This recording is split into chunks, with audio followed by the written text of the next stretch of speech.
but the haruspex, certain of his fee, after a decent studying of the gall, intestines, and liver, lifted his head and said solemnly, "Extra bona."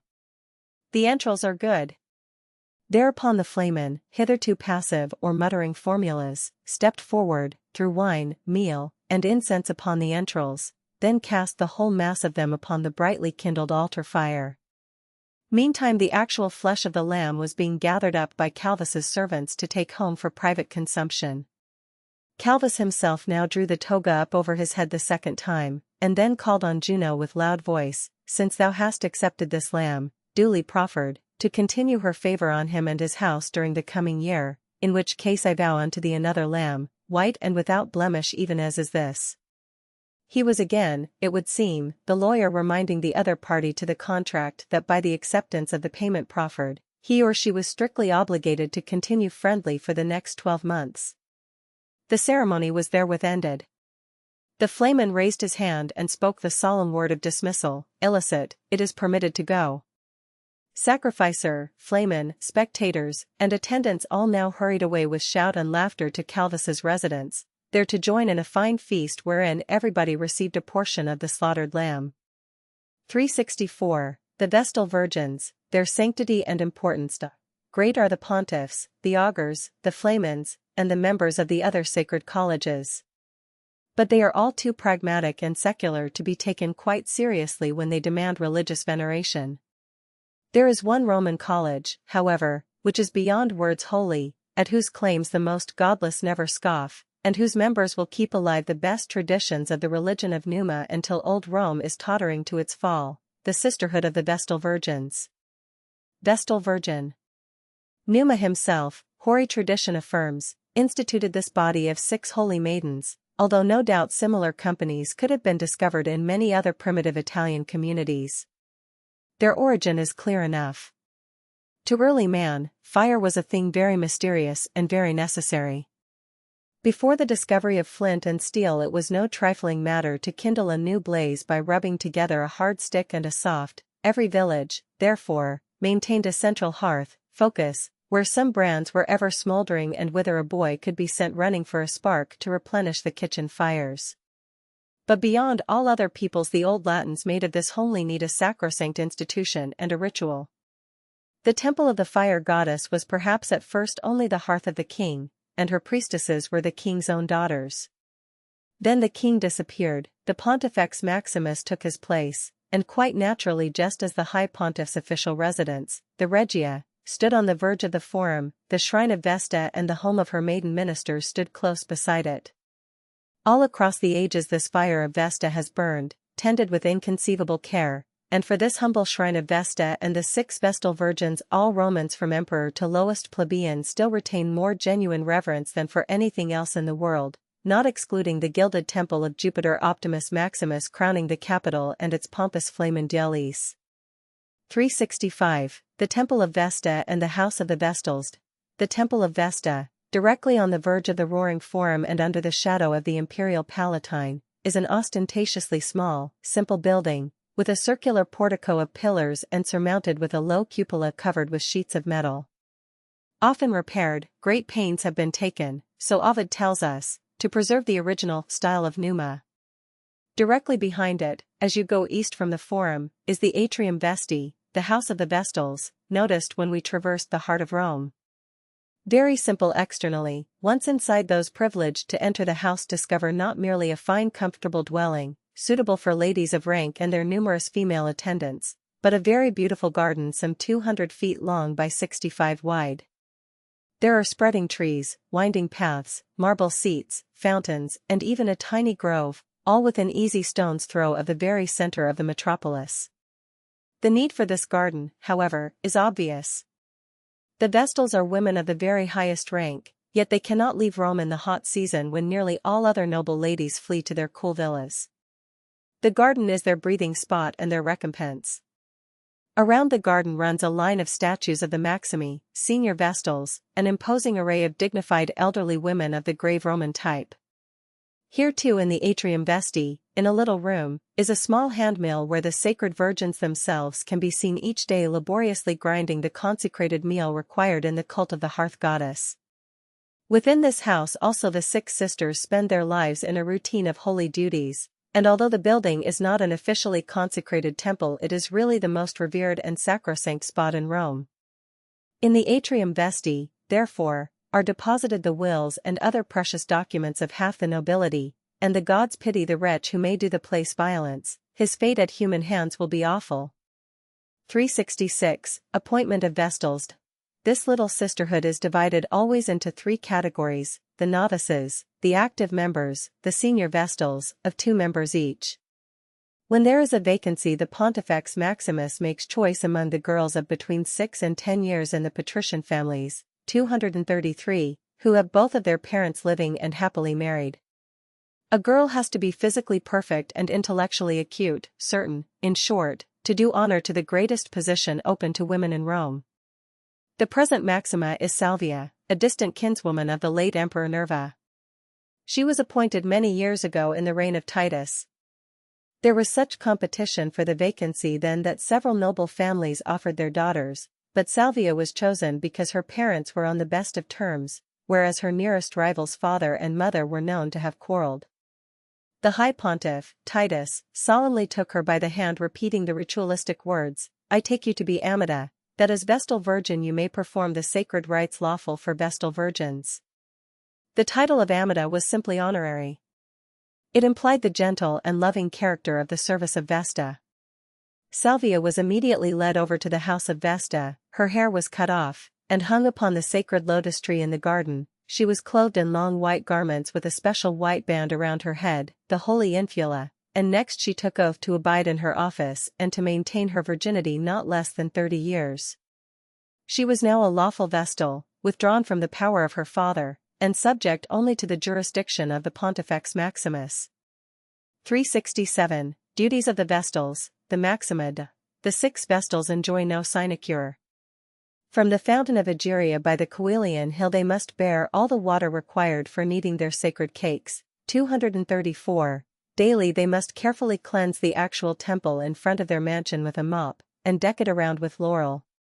There are various great festivals in which they have to play an important part, especially in the very important Vestalia held June 9, when all Rome unites to honor the beloved Hearth Mother, and on June 15 when there is the official cleansing of the temple, and all the refuse of the year is collected and removed with scrupulous ceremonies, just as a good farmer should cleanse his barns before the harvest. The chief duty is, however, the simple and gracious task of tending the sacred fire. For the first 10 years of her sisterhood Salvia was learning her responsibilities in this all-important particular. For the next 10, she, or her associated second-class Vestal, had the actual watch care of the holy flame, on the maintenance whereof seemed to rest the prosperity of Rome. After that, as one of the 2 senior Vestals, she could turn over to her juniors the active duties, confining herself to the general oversight of the sisterhood. When the older senior Vestal died, she herself became Maxima, the most important woman in Rome, enjoying a reverence and a certainty of tenure by no means shared by every empress. 368. Punishments of erring Vestals. To allow the sacred fire to go out, by some fearful mischance, is an almost unheard of calamity. The ancient books ordain that the responsible Vestal on duty shall first be stripped and scourged by the Pontifex Maximus, administering his blows in the dark. Then 2 pieces of wood must be taken from a lucky tree and he must laboriously rekindle the fire with elaborate ceremonies. After that, other prolonged rites are needful to save the state from the results of such a fearful prodigy. Such lapses in the service of Vesta almost never occur.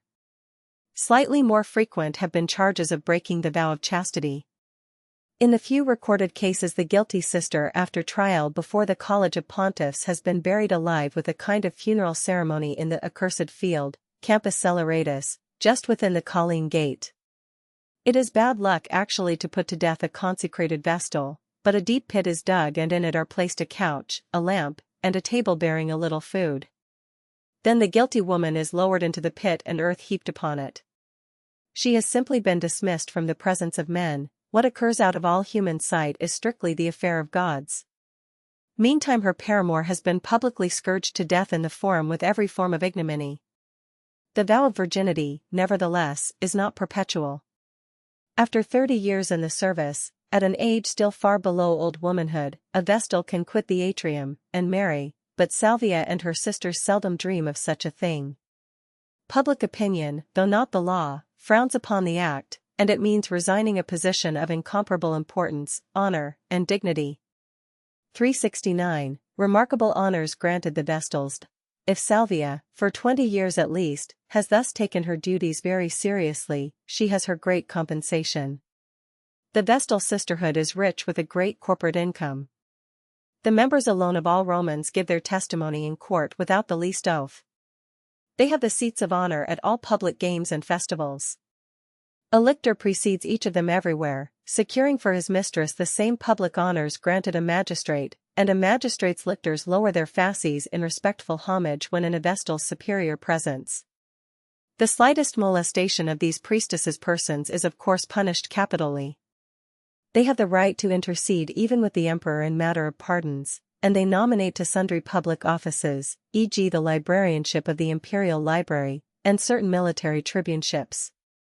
Finally, if they chance accidentally to meet a criminal bound for execution, upon their demand he must be spared and released, not out of motives of mercy, but because it is a bad omen for the state for any holy Vestal to meet a person formally condemned to die. 235. One crowning honor also Salvia can anticipate. Even emperors must ordinarily be buried outside the consecrated city limits, pomerium, but the law specifically admits Vestals not merely to the glories of a public funeral, but to burial inside the heart of Rome itself.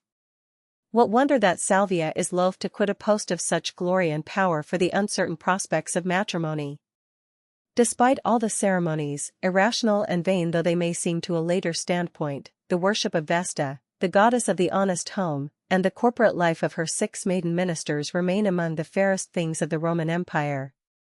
Matters cannot be hopelessly bad, when thus, in the center of the great, luxurious, sensual imperial city, womanly purity and orderly virtue are preeminently honored.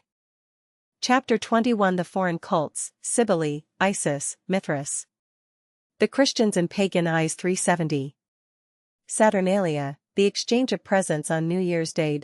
Could our visit to Rome be prolonged across the year, we should dwell on such so-called religious festivals as the Saturnalia, which lasts 7 days, beginning the 17th of December, when the whole city abandons itself to carnival mirth, when slaves for a brief and happy interval put on the tall pileus, the liberty cap, are allowed to be very pert to their masters, and indulge in all kinds of pranks and liberties, and when people exchange with all their friends semi-comic gifts of wax tapers and amusing little terracotta images, or other gifts of real value such as napkins, writing tablets, and dishes of preserved sweetmeats. 236. More decorous is the ensuing holiday on the calends of January, New Year's Day, when ceremonious official calls are paid on every magnate from the emperor downward, and more gifts are exchanged, often of the highest value. 237. In these festivities and distributions of presents can perhaps be found the prototypes for the winter holidays of another religion and later age.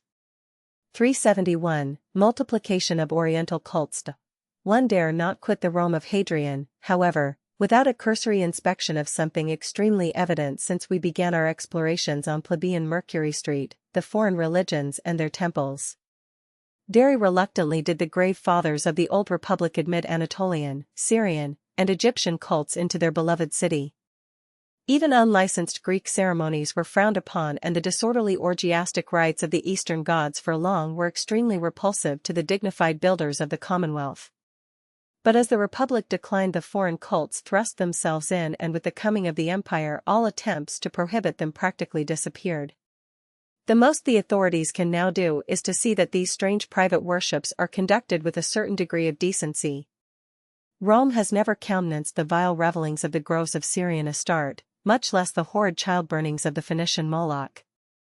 The votaries of these Eastern gods are not merely Orientals who have drifted to Rome. The new religions have a great appeal to many persons of good old Latin stock, and especially to the women. The reason for this is fairly obvious. The Roman official religion is a legalistic religion devoid of the slightest spirituality. Sin, except in the sense of reckless contract breaking, communion with God, reconciliation with God, the hereafter, life eternal, and like phrases, are utterly unknown to pontiff, augur, or flamen. For intelligent persons to whom neither the Stoic nor the Epicurean guesses at the riddle of existence prove satisfying, who are torn in conscience, bowed with bereavement, or crushed by disaster, there must be some outlet better than that of scrupulously offering a black pig to Mars. Atheism can never satisfy for long, and the Oriental religions, appealing at once to the love for the mysterious, and to the passionate desire for some supernatural explanation of the problems of humanity, as a result draw in their votaries by thousands. Some of these worshippers are utterly ignorant and credulous. Others are men and women of wealth and deep learning, who can turn the Syrian or Egyptian jargon into elegant Platonic myths, and see, behind the coarse Levantine ritual, spiritual allegories which would have astonished old Memphis or Tyre. 372. The cult of the deified emperors. The imperial government itself has added to this tendency to multiply cults. It created a new and a very important one, that of the deified emperors. Augustus Caesar was far too shrewd and matter-of-fact an Italian to permit himself to be worshipped as an actual deity within his native land, but he did not discourage Orientals, accustomed to adore almost any successful monarch as a god, from setting up altars to him, and he took a great satisfaction in having his adoptive father Julius Caesar officially deified at Rome, and then in accepting for himself the glories coming to the son of the divine Julius. Furthermore, even a living emperor has his genius, his special guardian spirit, often to be half confounded with his own personality. The worship of Augustus's genius was soon an important part of the state religion.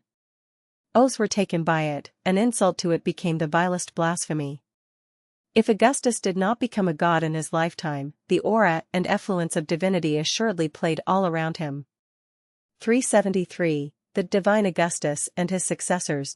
The instant Augustus died, a solemn decree of the Senate forthwith made him Divus Augustus, with temples, priests, and ritual, all the paraphernalia in short of a prominent member of the pantheon. Since then in the provincial towns the priests of Augustus, Augustales, are ordinarily appointed from among the rich freedmen, men of short lineage but of great economic influence, who are delighted at the trappings and pompous honors awarded this holy office, and who become, therefore, the ardent supporters of the imperial regime. Since 14 AD there have been still other gods thus enrolled by vote of the Senate, notably the divine Claudius, dragged to heaven by a hook, people sarcastically remark, remembering Agrippina's poisoned mushrooms, and the equally divine Vespasian, Titus, Nerva, and Trajan. Their temples and cults are among the most splendid and prominent in Rome. In the basilicas and in the government houses, praetoria, and magistrates' halls all over the empire stand the arrays of statues of these deified Augusti along with that of the genius of the reigning Hadrian himself. Every litigant and every witness must cast his pinch of incense into the brazier before them and swear by their godhead. Intelligent men, of course, understand that these imperial gods somehow differ in nature from Jupiter, but the homage offered to them seems really an affirmation of loyalty to the great principles of law and order which bind the vast empire together. Every good emperor is entitled to expect this honor, after a worthy reign. "I think I'm becoming a god," muttered the pragmatic Vespasian while on his deathbed. On the other hand, the refusal of deification is a form of branding a tyrant's memory, and Tiberius, Caligula, Nero, and Domitian receive no incense. 238. The state thus teaches all its subjects how easily new deities can be introduced, apparently by very human agencies. Of the host of Oriental gods that have thrust themselves into Rome there are 3 or 4 which have one peculiar prominence, notably the cults of Cybele, Isis, and Serapis, and Mithras. There is also the extremely despised sect of the Christians. 374. The cult of Cybele, the Great Mother. The cult of Cybele is the oldest and best recognized of this foreign group. Cybele is an Asiatic goddess with her most famous temple at Pessinus in Galatia. In the crisis of the Hannibalic War, when public opinion was on edge, the Romans fetched an image of this Great Mother of Pessinus to Rome and set up a temple to her on the Palatine. The Roman matrons, henceforth, honored her with the festival of the Megalesia. Archigallus, priest of Cybele. The worship of Cybele, the Great Mother, despite this naturalization, retains something about it that is grossly orgiastic and un-Italian. Everywhere over the city can be met groups of her priestesses, the Carabants, and especially of her smooth-cheeked, squeaky-voiced eunuch priests, the Galli, executing their wild, noisy dances with drums, cymbals, and trumpets, and leaping about in suits of armor which they clash violently, while uttering screams alleged to be inspired. In the country districts bands of these Galli are reported to drift frequently from village to village, exciting the rustics by displays of mysteries which are simply a gross hocus-pocus, and which often wind up in scenes of sheer depravity. Nevertheless, the cult has great attractions for the superstitious. The processions of these effeminate figures with redolent locks, painted faces, and soft womanish bearing are always able to wheedle the sesterces out of the crowd. The coarse legends of the Great Mother are furthermore caught up by the philosophers and given a refined, metaphysical meaning, and among the priests at her temples about the city are enrolled many senators and equites, and among the priestesses a good many more of these noblemen's wives. To be a chanter, drummer, or cymbal player at her great spectacular orgies has a morbid fascination, all the more because much of the cult of Cybele worship is so gross that words may not describe it. The Great Mother is, therefore, one of the most undesirable of all the gifts offered to Rome by the conquered East. Shrine of Cybele. 375. Cult of Isis and associated Egyptian gods. Worthier and more popular with the better classes is the worship of Isis. The Egyptian story of Isis and Osiris, of the temporary death of the latter and the sufferings of the former, a story that connected itself with the Greek myths about Demeter and Dionysus, and also those about Adonis, had become very old 1,000 years before the founding of Rome. The cult was a late invader of Italy. Not until the time of Sulla did it figure even as an important private superstition, and on account of the marked Oriental tendencies of the Isis worship the Senate for long discouraged it. Nevertheless, the stately ritual and the appeal of the mysterious made the cult extremely popular with the multitude. In vain in 50 BC the consul Lucius Aemilius himself, his superstitious lictors hesitating, struck the first blow with the axe to demolish a prohibited Isis temple. Augustus had to content himself merely with forbidding the erection of such buildings within the official pomerium of Rome, but these could multiply in the suburbs, and by the time of Vespasian practically all restraints disappeared. Everybody now frequents the shrines of Isis, and many of the noblest citizens and matrons are among her initiates. Her great temple in the Campus Martius is among the stateliest in Rome, and every morning before its doors are arrayed a perfect host of votaries. 376. Ceremonies at an Isis temple. If we desire, it is easy to witness a large part of the ritual, although the meaning of the allegories is refused the unelect. 239. Before daybreak the shaven-skulled priests, clothed in trailing robes of snow-white linen, enter the temple by a side entrance and throw back the great central doors, although a long white curtain still hangs across the interior. The multitude of the devout now stream into the temple. The curtains whisk aside, and a statue of the goddess, a majestic female sculptured somewhat in the Egyptian style, with her head crowned with a lotus flower and in her right hand a holy rattle, sistrum, is exposed to view. At her side stands her son Horus, a naked boy, holding his forefinger in his mouth, a lotus flower also upon his head, and a horn of plenty in his left hand. The worshippers now stand or sit on the stones for a long time in silent prayer and contemplation, while the new light of the rising sun streams athwart the silent columns and draperies of the great temple. Presently a priest appears bearing a golden vessel of holy water from the Nile, and he pours it over a sacrifice of fruits and flowers upon the altar standing before the images. The worshippers all prostrate themselves in awe, then rise. The ceremony is over. This is the ordinary side of the Isis worship, but at times there lack not violent dances, processions of all manner of harlequin participants, men robed as soldiers, hunters, or gladiators, women leaping in white gauzy garments, and shaven priests bearing holy vessels, usually wrought with Egyptian hieroglyphics, and carrying especially a center of all the tumult a sacred snake, lifting its wrinkled and venomous head upon an ark of burnished gold. The Isis worship appeals often to men of high intelligence who grow weary and disgusted at the failure of secular philosophy to solve the great problems of existence. An elaborate explanation exists for all these symbols, one might even add a spiritual meaning. It is even claimed that Isis is simply nature, and that her cult is merely the worthiest expression of the one sole divinity whom the whole earth venerates under a manifold form. To the initiates, into whose esoteric lore we cannot penetrate, is promised in this world a very fortunate life, and that then, having accomplished the span of this existence, they shall descend to the realms below, and even there, dwelling as they shall in the Elysian fields, they shall frequently adore me, the goddess. 240, 377. Cult of Serapis and of other Oriental gods. The Isis worship thus has its nobler side. Not unworthy too is that of her Greco-Egyptian associate Serapis, the patron deity of Alexandria, who has a considerable following in Rome, acclaiming him as Lord of all the elements, dispenser of all good and master of human life. Unfortunately, however, along with these deities there goes a whole swarm of lesser Oriental divinities who do nothing but provide fine chances for the scoffers and the charlatans.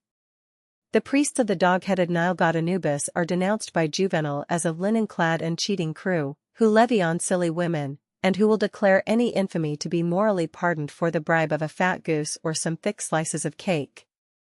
Corybus, Sabazius, the bull Apis, and the Syrian Baal cannot pretend to be better. Many a decent Roman beholding their worship will re-echo Plutarch's recent words, better not to believe in a god at all, than to cringe before a god who is worse than the worst of men. Nevertheless, there is one Oriental cult now penetrating Rome which seems to lay stress on moral purity and on noble living, the religion of Mithras. 378. The cult of Mithras, its relative nobility. Mithras is by origin the sun god of the Zoroastrian Persians. 241. He is the fiend smiter, the beneficent light which disperses mental as well as material darkness.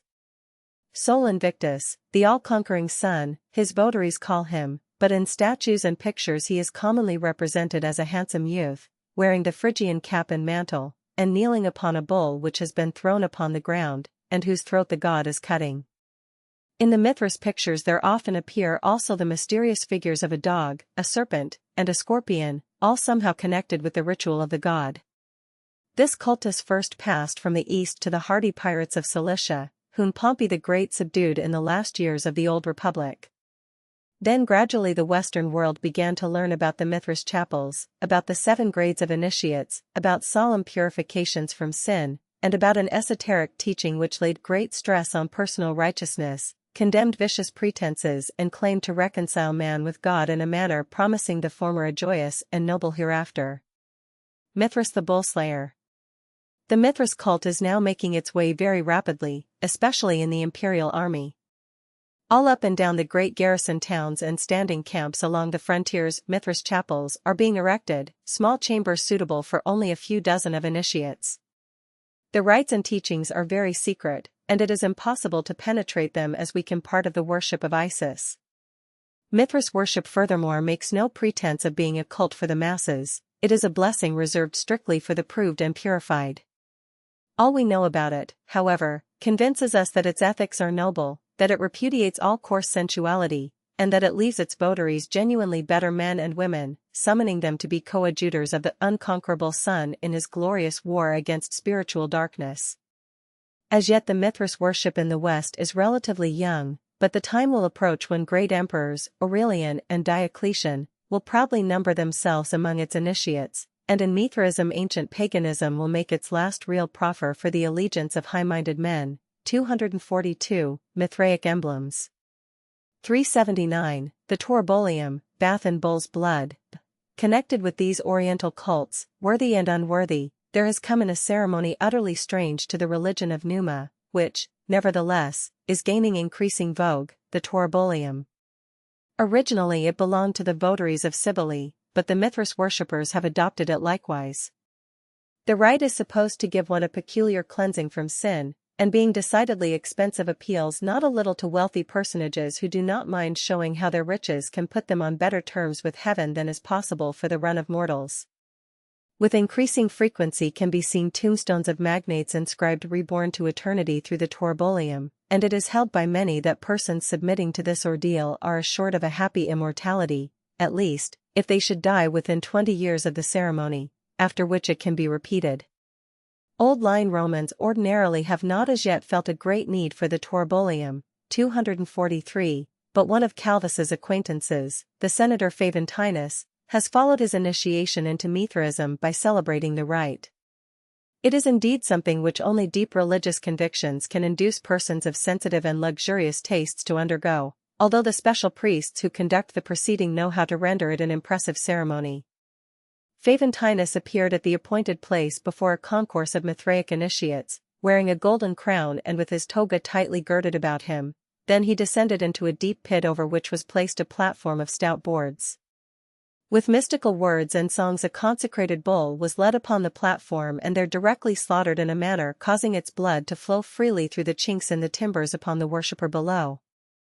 As the blood descended, Faventinus extended his arms and uplifted his face that as much might cover him as possible.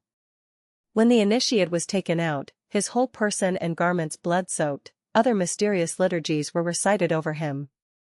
He was now a father in the Mithraic order, of the highest class of initiates, purged of all human dross, and entitled to close communion with the deity.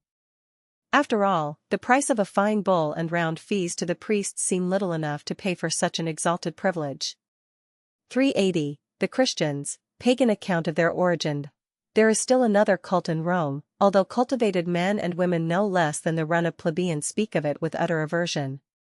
Since the reign of Claudius there has existed a sect of degraded creatures, at first Jews, 244, and Levantines, but later comprising also Greeks and Italians, known as Christians. Excluding the vulgar tattle of the mob, as good an authority as Tacitus writes thus, Christus, from whom the name of the sect is derived, was put to death in the reign of Tiberius, by the procurator Pontius Pilatus. The deadly superstition, having been checked for a while, began to break out again not only throughout Judea, where this mischief first arose, but also at Rome, where from all sides all things scandalous and shameful meet and become fashionable. 245. By Nero's time the Christians were in such disfavor with the populace, being misanthropes and enemies of the human race, as well as blasphemers of the gods, that the evil emperor tried to make them scapegoats for the burning of Rome, although the pretense was too thin. People said the Christians were wicked enough, but that they were not guilty at least of that. 381. The persecution of Christians, their insane obstinacy. Nowhere, in those respectable quarters in which our visit has moved, can we get any detailed information as to what these Christians really do and believe.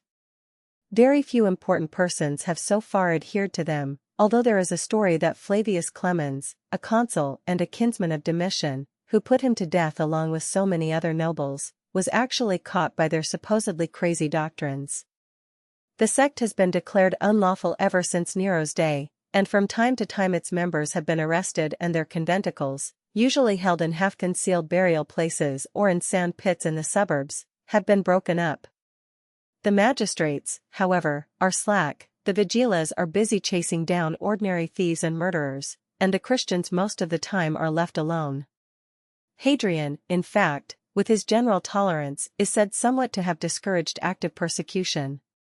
The Christians, nevertheless, are still under the ban of the law, and being mostly slaves, freedmen, and resident foreigners, get very short shrift if actually brought before the prefect. It is extremely easy to convict them, there is no need of elaborate testimony, you merely summon the defendants to burn incense to the image of the genius of the emperor and to curse the name of Christus. No Christian will ever do this. The trials therefore are usually very brief, and soon after they occur the crowd at the Flavian is ordinarily gratified by the sight of one of the Christians' overseers, bishops, or assistants, deacons, instead of an ordinary bandit, awaiting the spring of the lion. These sectaries are said to be very bold, professing not to fear death, which will only give them a surer and a better immortality than that secured by the Torbolium. Beyond a doubt, any cultivated man will tell us, such defiant persons ought to be executed, if merely for their insane obstinacy, although the edicts are only enforced spasmodically and the Christians are often allowed several years of peace. 246, 382. Current charges against the Christians. If popular gossip, however, means anything, these people should deserve the worst possible fate. At their nocturnal gatherings, where men and women assemble, it is alleged, for a wild orgy, the central rite is said to consist of killing a babe and drinking its blood, while celebrants pledge themselves to commit every kind of wickedness. Finally they tie a dog to the lamp standards and incite the brute to upset the lights, then in the ensuing darkness follow deeds of violence indescribable. It is also rumored that their Christus, who, of course, died the basest of possible deaths on the cross, actually had the head of an ass. You can see crude wall drawings deriding his votaries, as for example, one showing a youth kneeling before an ass-headed figure on a cross, with the scribbled legend, "Alexander is adoring his god." 247. How far are these gross charges true? Such aristocrats as Calvus merely shrug their shoulders, they are not interested. However, about 112 AD Pliny the Younger, while governor of Bithynia, being compelled to enforce the anti-Christian laws, seized 2 Christian women known as deaconesses and put them to torture in order to find out what really happened at their gatherings. He reported that he had discovered that nothing criminal went on but only a perverse and excessive superstition.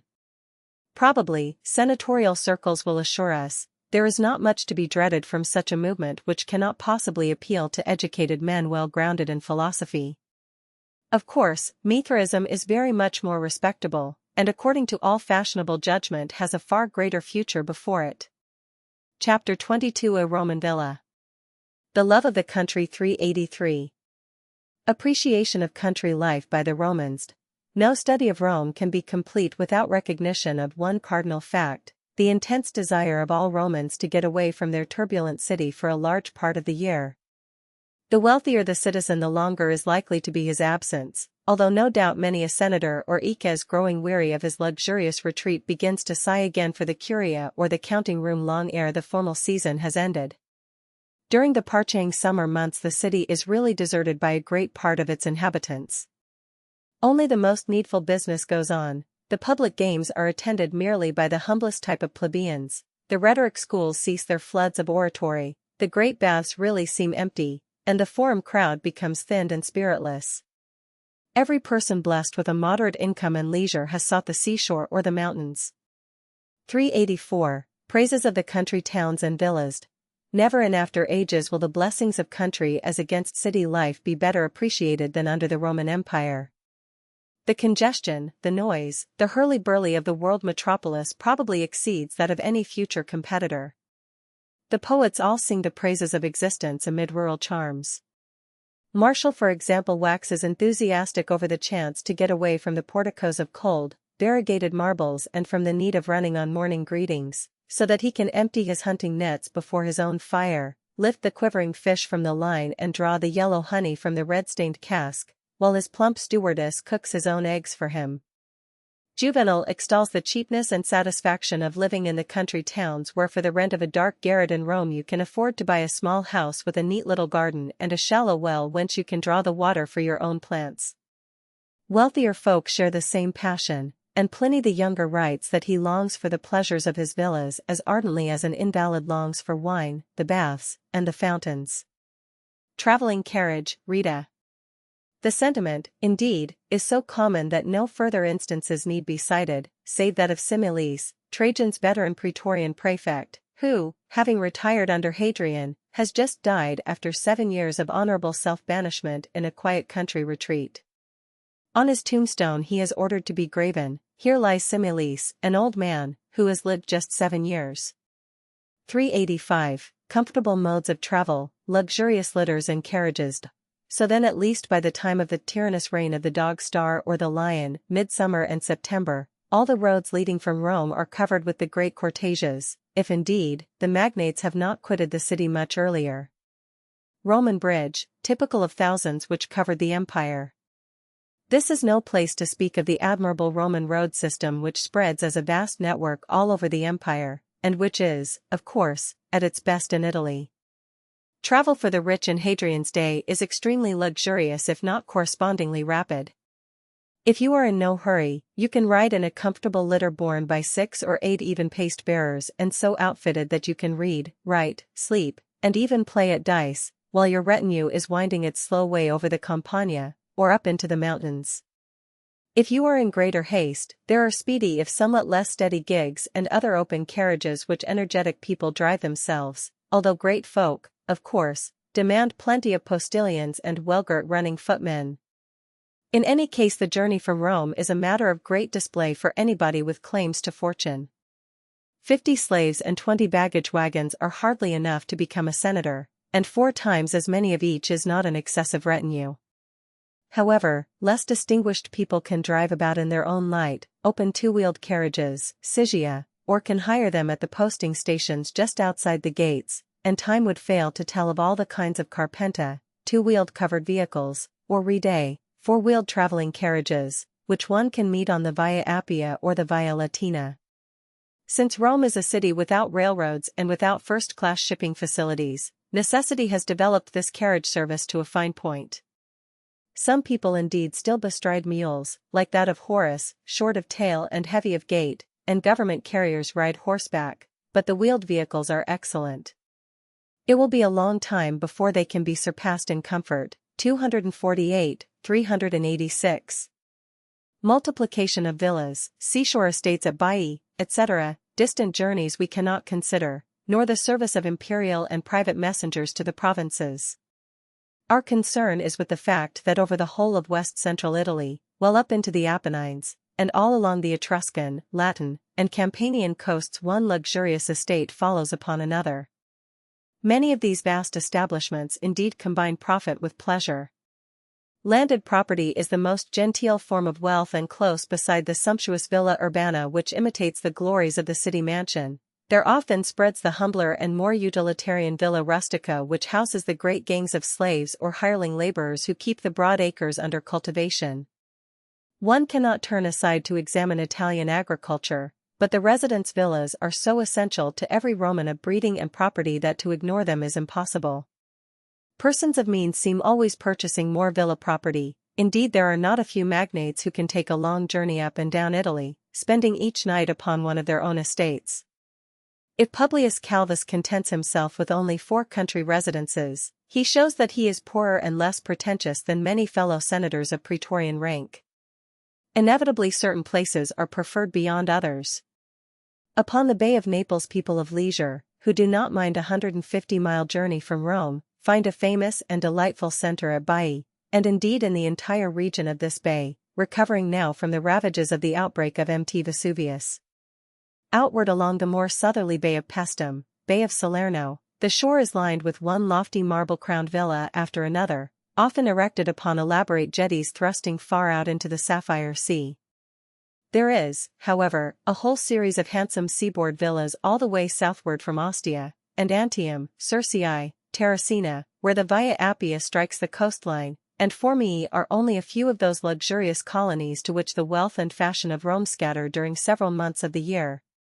Many is the senator, Iques, or great freedman who can boast also of his magnificent yacht, painted in gay colors, with purple sails, purple awnings on the poop, with rigging entwined on gala days with leaves and flowers, and with liveried rowers who are trained to swing together like automata.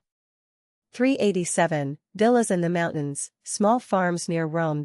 A great many Romans, however, disperse towards the hills. Indeed, there are many rich persons whose business will not permit them to go many miles from the city, and others who keep a suburban villa for casual visits from the town, reserving the seashore or the Apennines for the months when the law courts are closed and the Senate forgets to assemble. Calvus, we have seen, possesses a remote estate in the north by one of the Italian lakes which he can visit only on set occasions, another at Bali close to Baiae, also somewhat rarely visited, a third in the Etruscan hills which is his regular retreat in hot weather, and a fourth, a simpler affair, located a few miles up the Anio toward Tiber. This last near Rome, so the senator likes to boast, is of real Spartan simplicity. He affects to take great pleasure there in his hennery maintained so near to the metropolis, the great flocks of geese, Numidian, Guinea, Fell, and Rhodian cocks and hens, and the fields of vegetables very grateful when sent down by the villicus, farm steward, to the city mansion. One suspects, however, that there is greater satisfaction taken in the hot houses where, under the expensive but well-known luxury of glass, rare fruits are ripened in cold weather, and whence roses, violets, narcissus, hyacinths, and lilies are dispatched to Rome for the Clarissimus's banquets. Roman spades. This establishment near the capital is, in fact, hardly the kind of retreat Calvus likes best, although a good many literary gentlemen, like Suetonius the biographer of the Caesars, retire to modest suburban estates large enough to engage their minds but not large enough to give them worry. In such retreats they can pursue their learned labors, get rid of their headaches and walk lazily around their boundary paths, and yet keep in touch with their city friends. 388. Great estates in the hills, Pliny's Tuscan villa. It is the great villa in the hills which is the normal retreat and joy of Calvus, his noble Grazia, and their equally noble children. Such places, be it noticed, the true Roman does not care to locate very near to grandiose mountain scenery.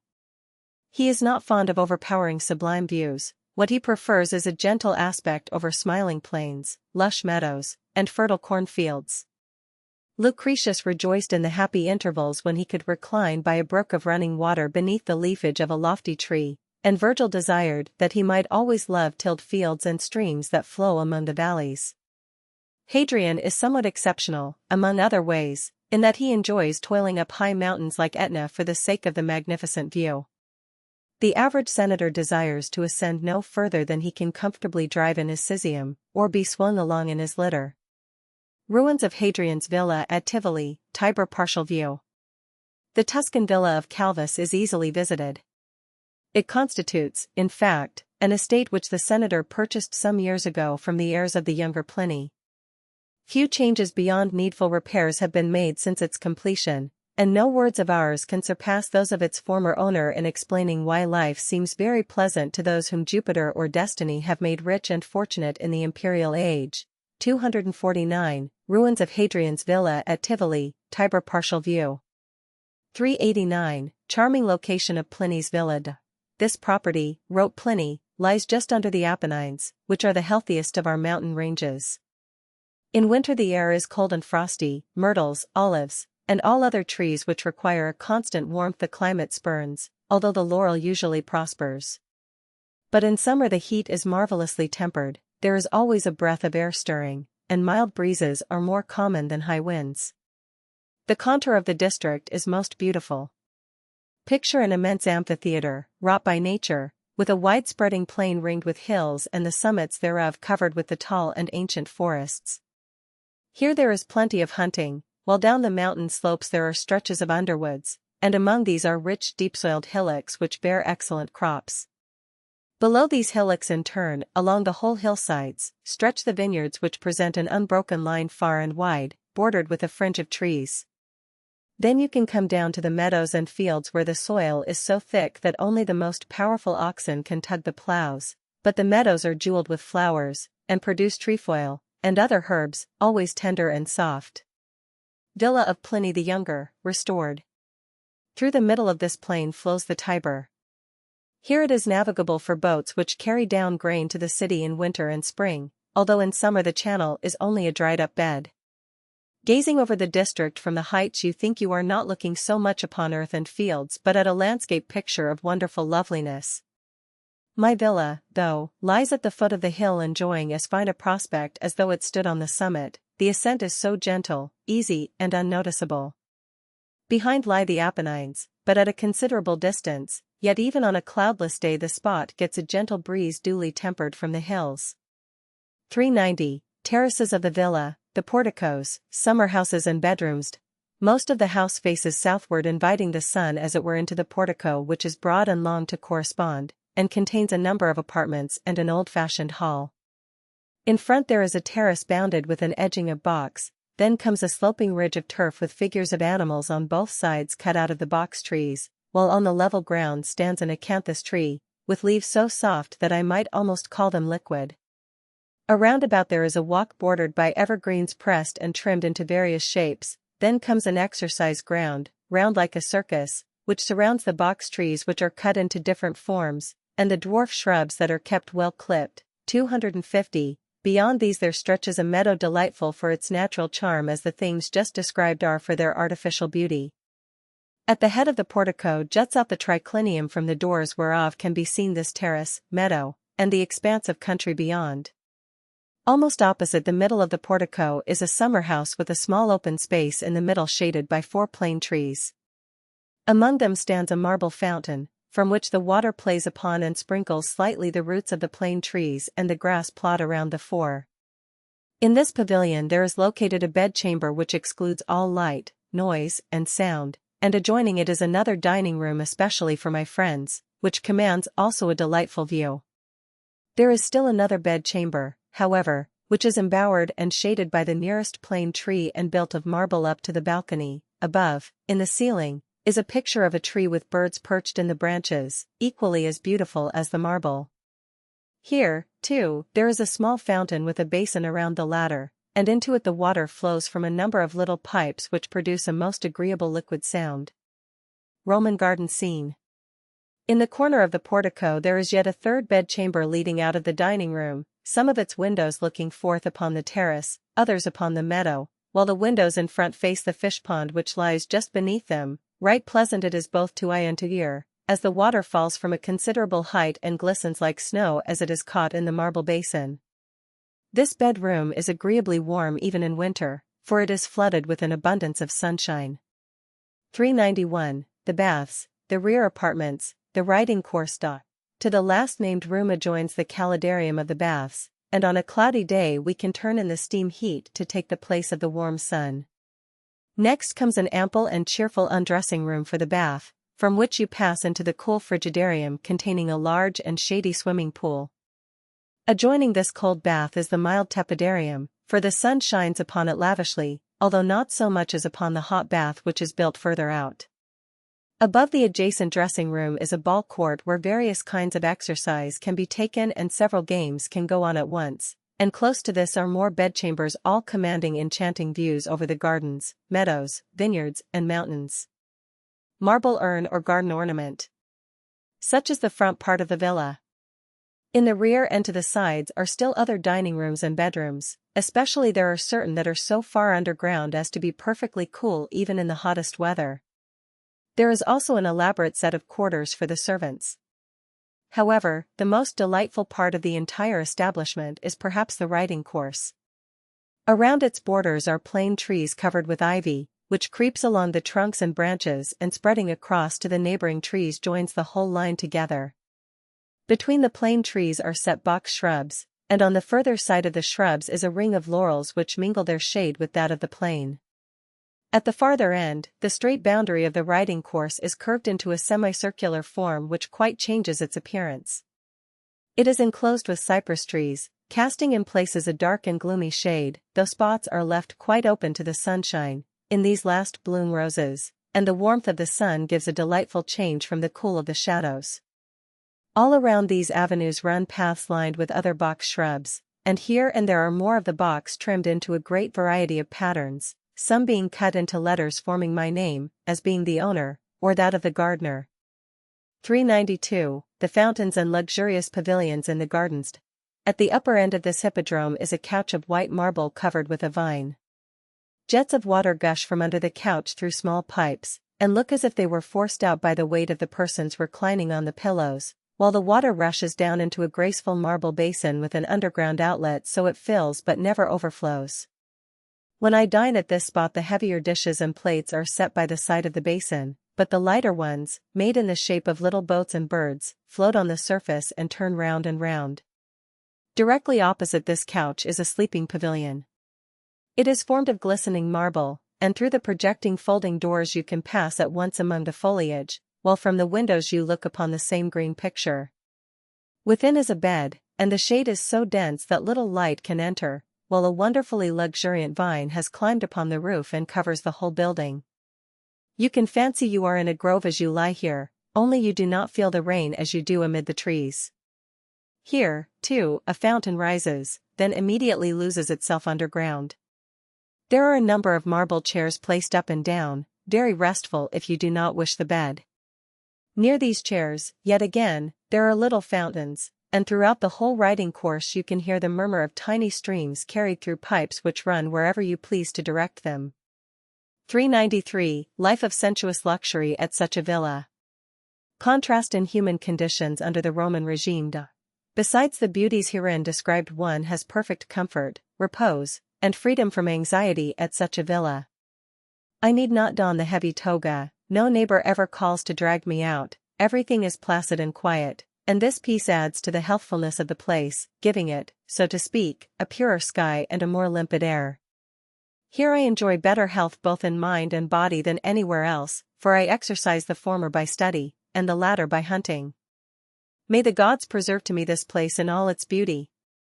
If life can consist of nothing more than a series of delightful sensations, the eye to be pleased by entrancing vistas of marble, greenery, or wooded hills, the ear by the soft murmur of musical fountains, and every creature want ministered unto by scores of highly trained menials, whose sole object in life seems to be to anticipate their master's needs, what greater fortune, one may ask, can any age provide than to be possessor of such a villa, with the wealth and rank such possession must imply?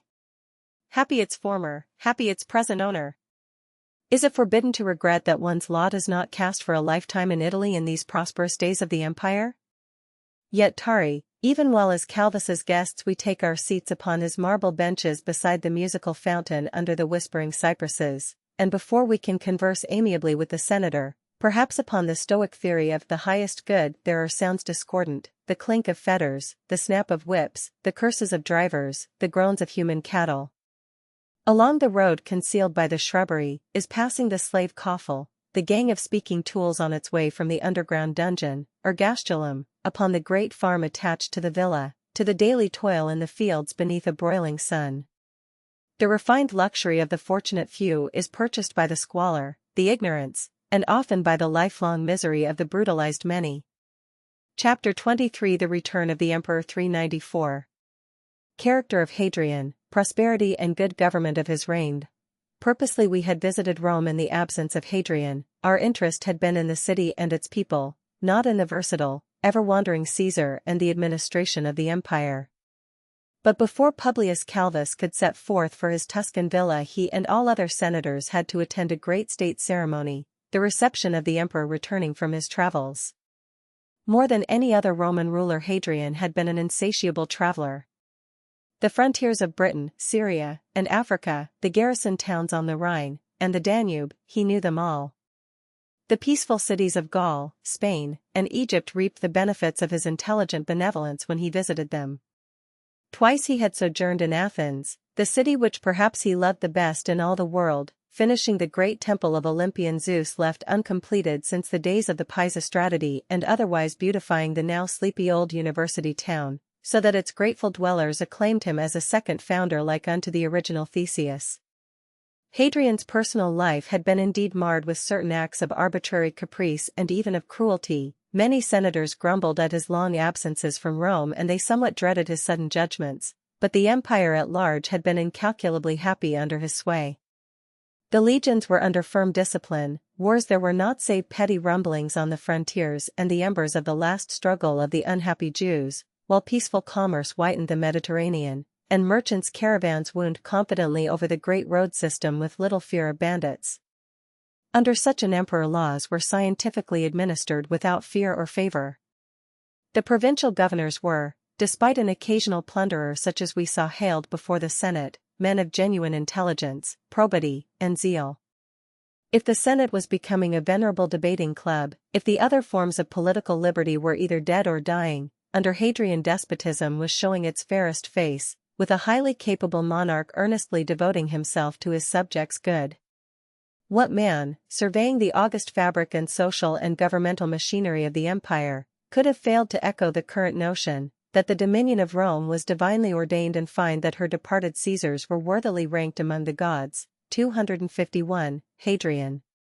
395, Return of Hadrian to Italy. But Hadrian had been growing old and a little weary of his philanthropic wanderings. And now at length a peaceful armada had borne him back from Greece to Puteoli.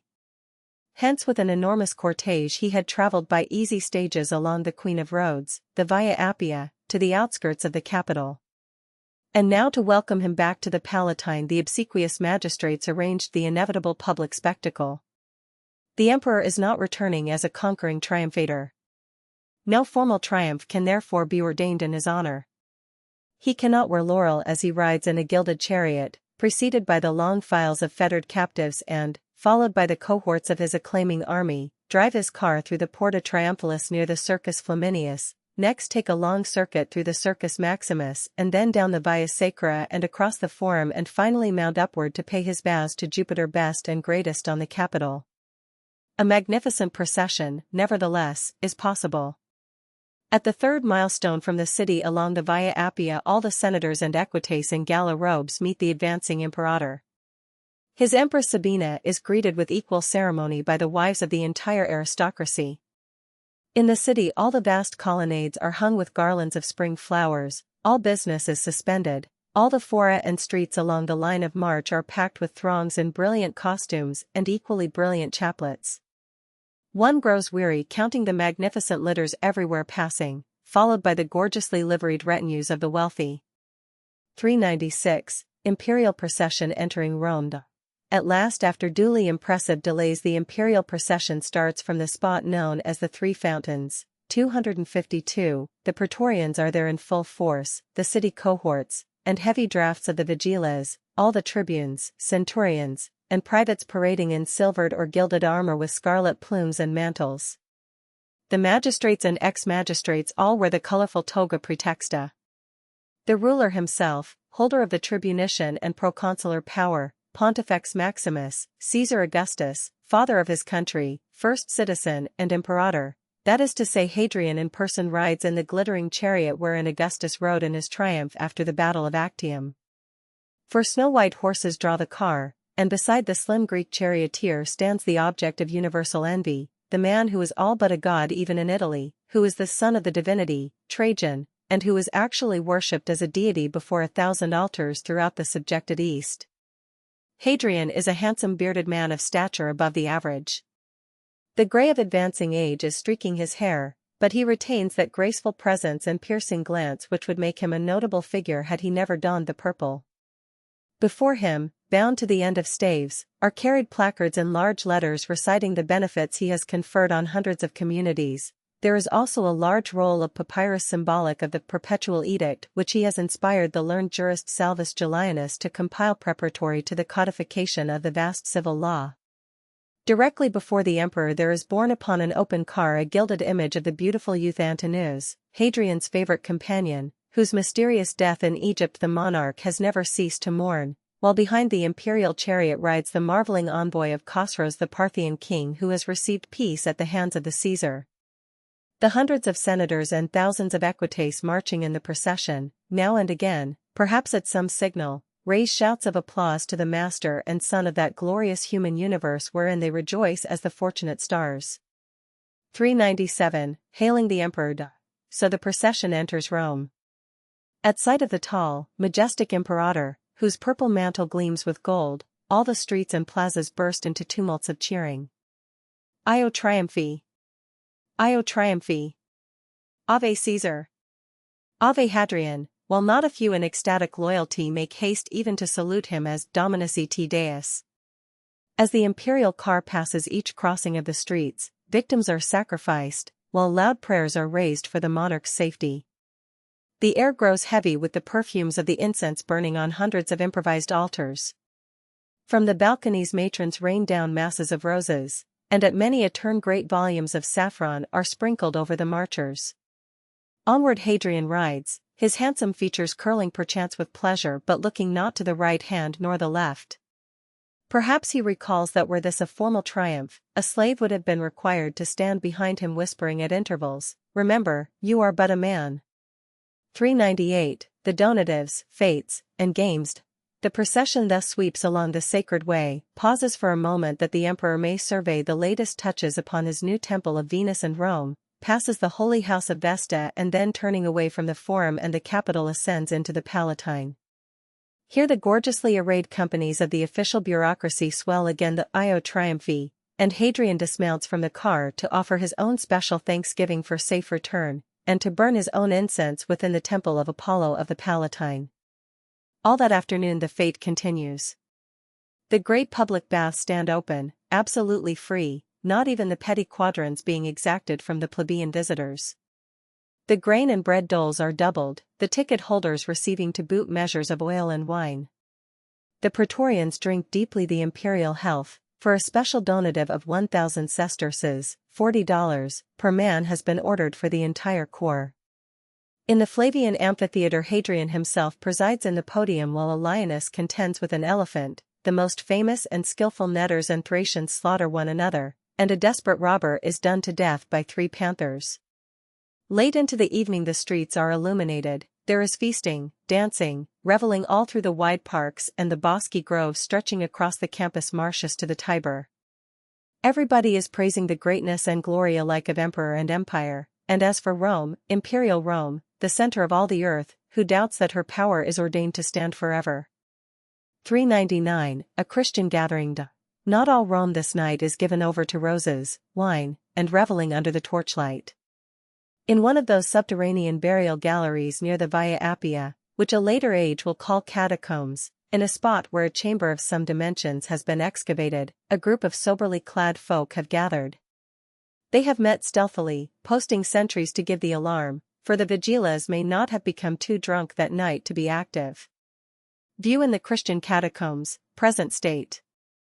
The leader of their service is the Bishop Hyginus, whose name will stand as the 8th Pope following the Apostle Peter. During their simple liturgies some strains of boisterous music from the luxurious, sensual, pitiless metropolis outside interrupt their hymns, and the good bishop signs to one of the deacons. The latter opens the scroll of the Book of Apocalypse, where under the cryptic name of Babylon is forewarned the fate even of imperial Rome, and thus he reads, "For her sins have reached unto heaven, and God hath remembered her iniquities, therefore shall her plagues come upon her in one day, death and mourning and famine. And the kings of the earth who have committed wickedness and lived deliciously with her shall bewail and lament her when they see the smoke of her burning. And the merchants of the earth shall weep and mourn over her, for no man buyeth their merchandise any more, the merchandise of gold and silver, and precious stones, and of pearls, and fine linen and purple and silk and scarlet and all rare woods and all manner of vessels of ivory, and all manner of vessels of most precious wood, and of brass, and iron, and marble, and cinnamon, and odors and ointments, and frankincense, and wine, and oil, and fine flour, and wheat, and beasts, and sheep, and horses, and chariots, and slaves, and souls of men." Index, references are to pages. Acta diurna, 282 ff. Advocates, methods of, 345, great importance of, 355, cheap pettifoggers, 356, high abilities of some lawyers, 358. Agrippa, baths of, 361. Aliens, vast numbers of, 123, colonies of, in Rome, 145. Amphitheater, 394 ff. See gladiator contests. Antiques, often spurious, 58.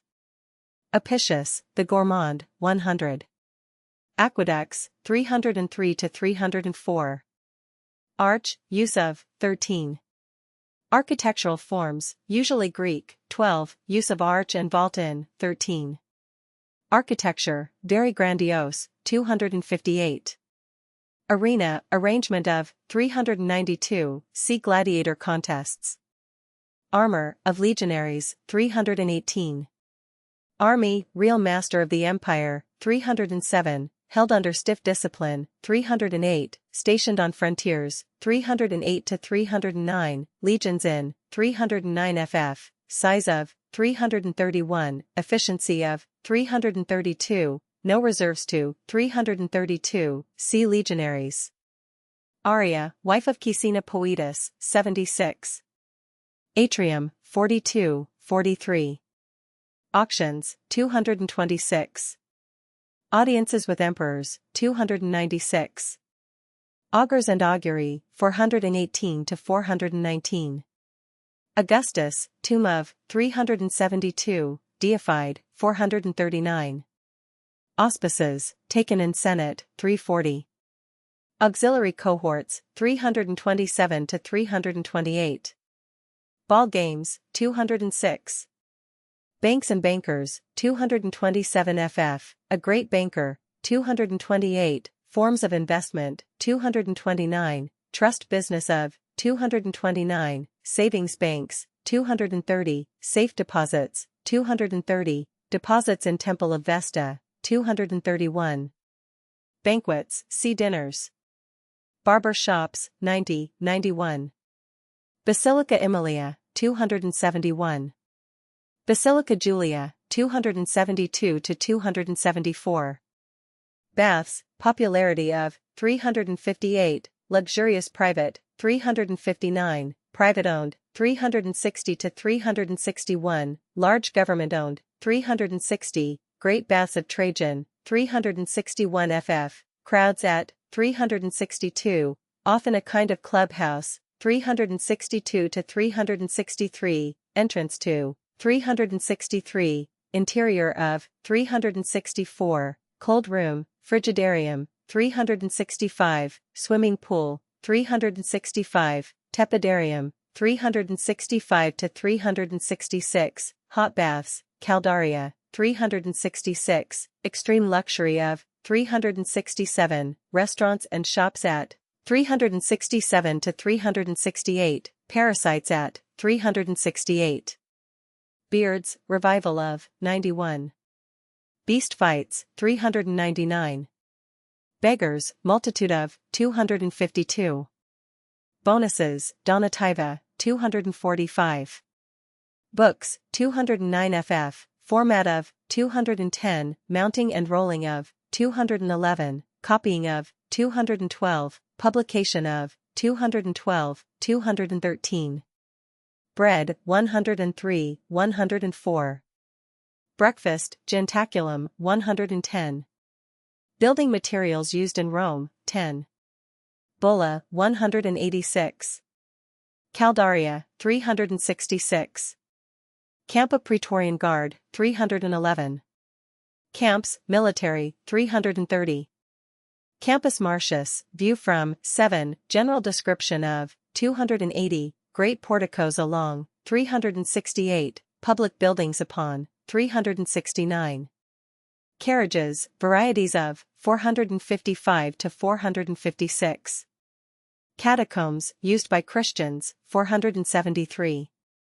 Cemeteries, 179 to 180.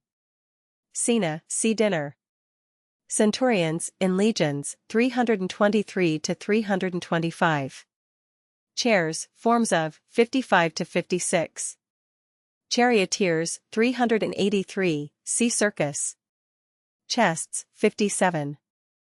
Children, legal status of, 184, exposure of, 184, very desirable, 185, ceremonies after birth, 185, names given, 186 to 189, care in educating, 189, toys and pets, 190, taught Greek, 191, schooling and education, 192 ff Christianity, pagan account of, 449, persecution of, 450 to 451, charges against, 451, attitude of educated men towards, 452.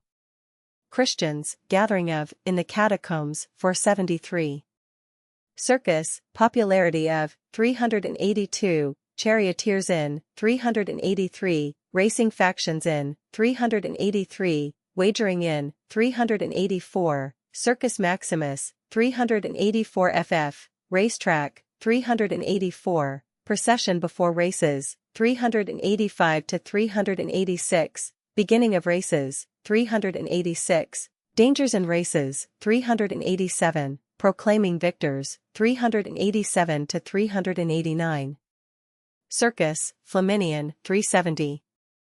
Circus Maximus, 384 ff citizenship, desirability of, 146, case of St. Paul, 147.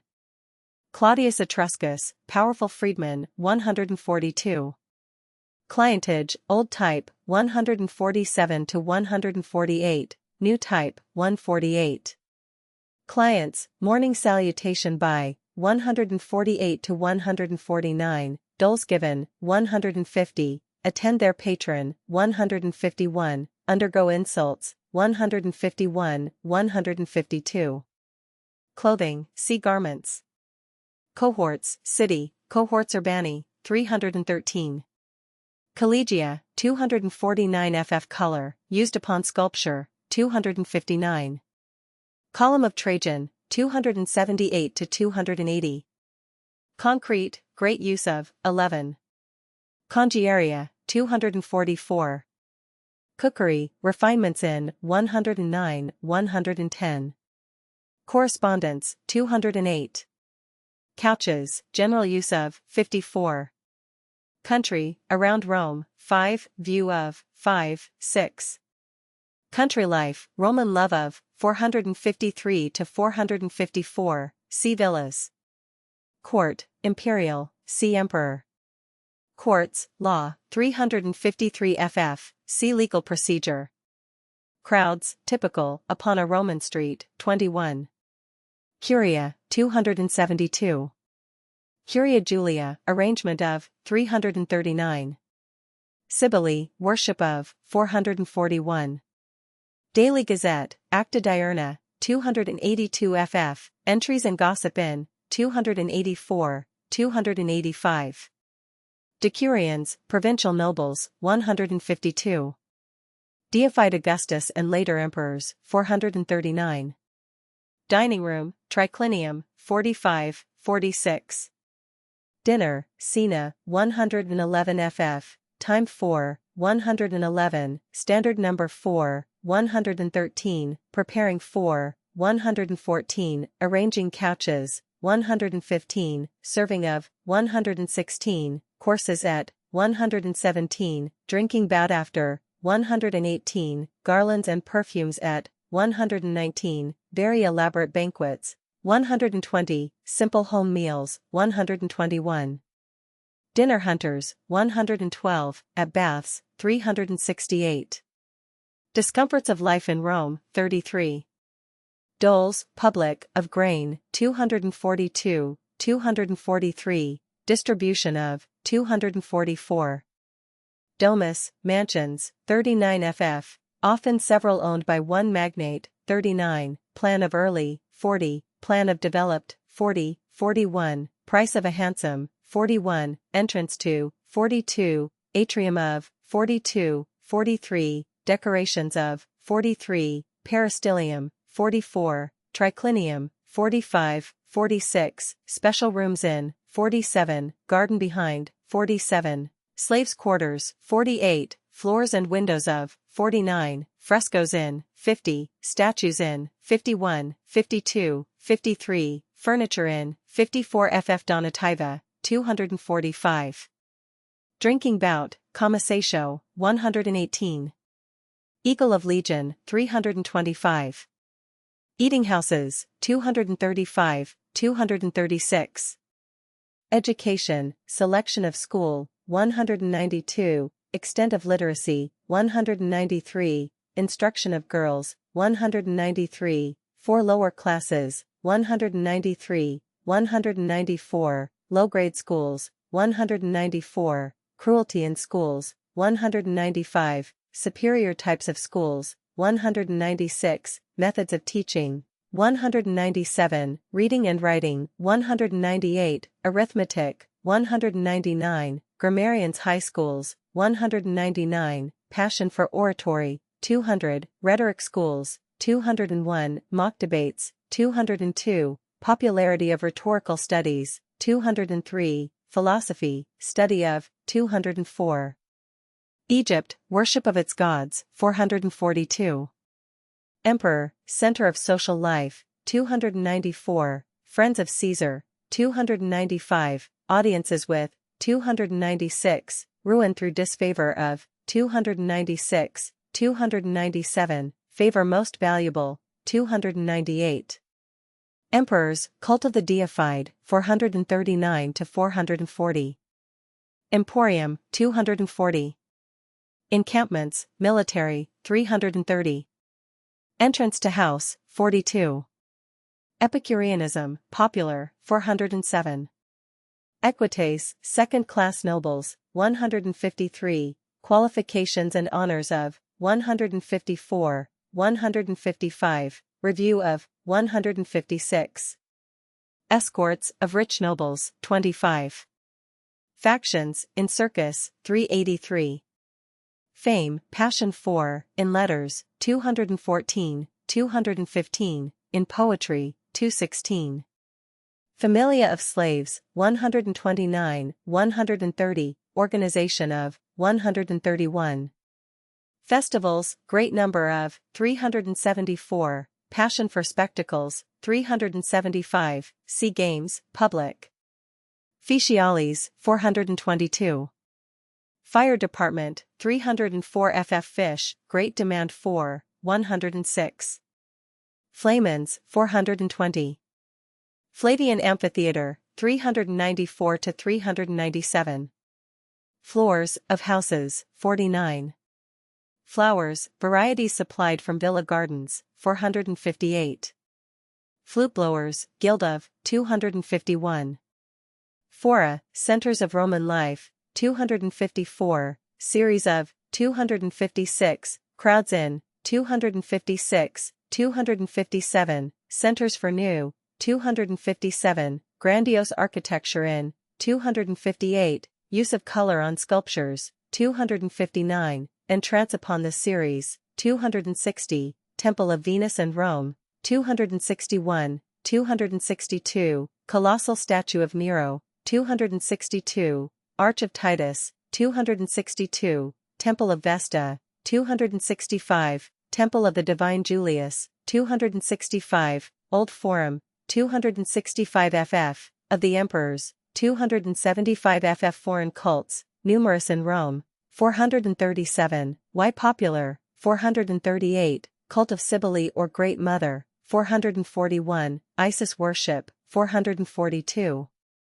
Ceremonies at Temple of Isis, 443, Serapis worship, 445, Mithras worship, 445, Nobility of Mithras cult, 446, Toribolium ceremony, 448 to 449, Christianity, Pagan view of, 449 ff. Fortresses, Frontier, 330. Forum, morning visit to, 111, of Julius, 276, of Augustus, 277, of Nerva, 278, of Trajan, 278, see Old Forum and Fora. Forum Romanum, 265 ff, see Old Forum. Fountains, Public, 20. Friedman, How Created, 140, Status of, 140, 141, Humble Types of, 141, Wealthy, 142, Importance of, 143. Frescoes, in a Roman House, 50, 51. Friends of Emperor, 295. Frigidarium, 365.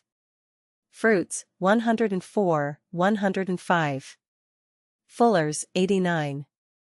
Funeral monuments, 179, 182. Funerals, great interest in, 172, preliminaries to, 173, procession of ancestors, 174, exhibits in procession, 175, orations at, 176, tombs, 177 to 180, funeral pyre, 180, 181, for poorer classes, 182. Gain, Passion 4, 220. Golly, 441. Gambling, Mania 4, 375. Games, Children's, 204, Played on Boards, 205, 206, Outdoor, 206.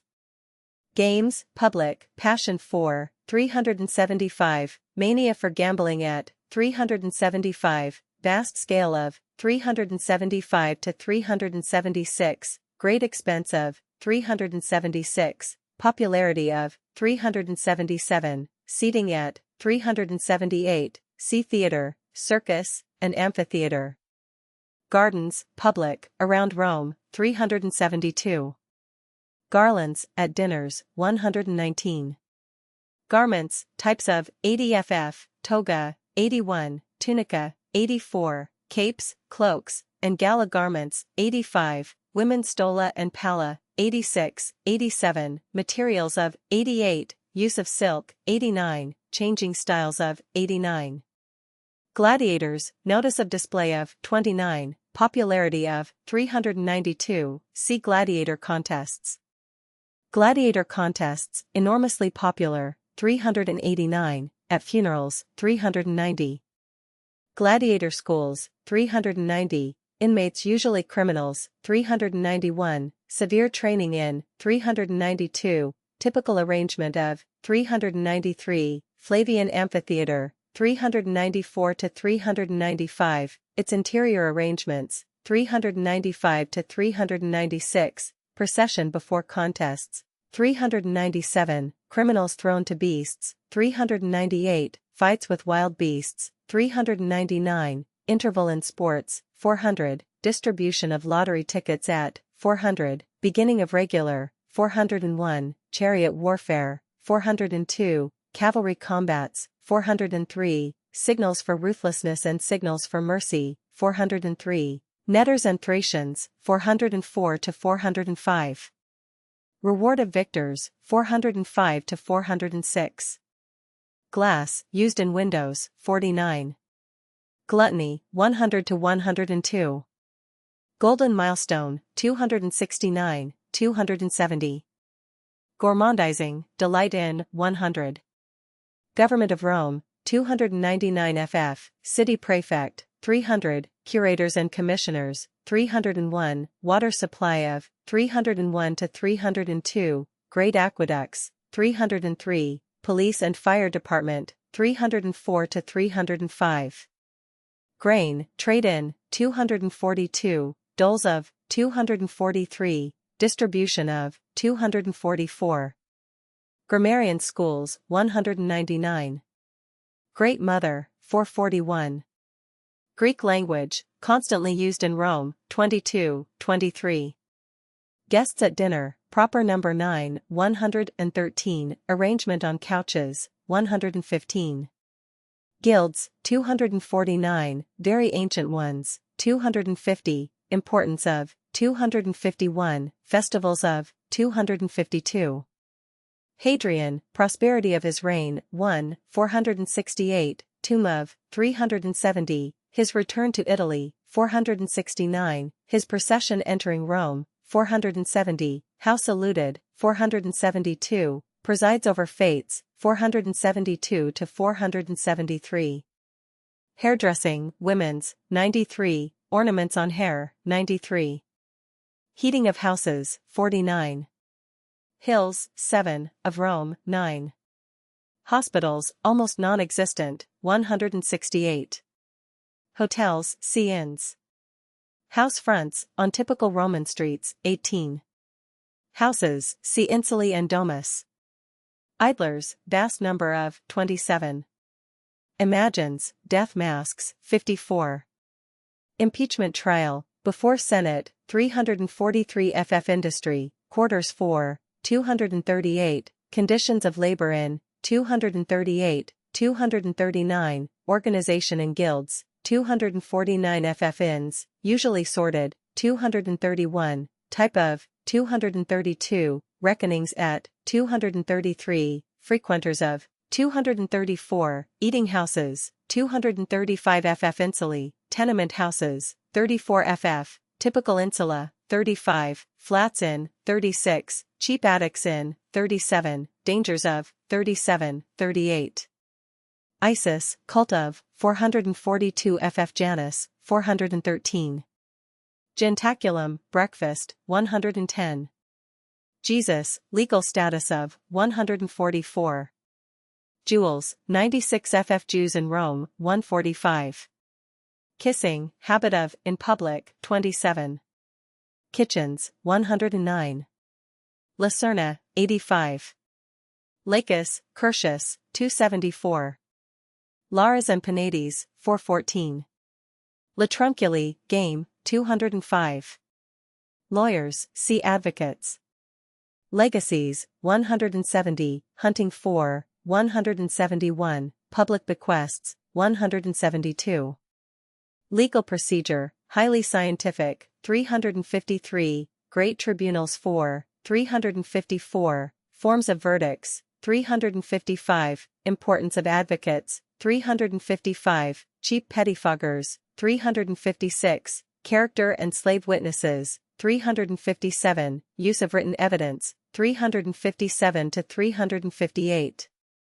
Legate of the Legion, 329. Legionaries, enlistment of 314, organization of 315, training of 316, weapons of 317 to 318, armor of 318, rewards and punishment of 319 to 320, retiring bonuses for 329, pay and rations of 320, training of 321, non-military labors of 322, petty officers of 322 to 323, centurions of 323 to 324, primipolis of 325, eagle of 325. Legions, number of 309, organization of 315 FF, location and names of 326, commanders of 328, see also legionaries. Letters, 207, 208.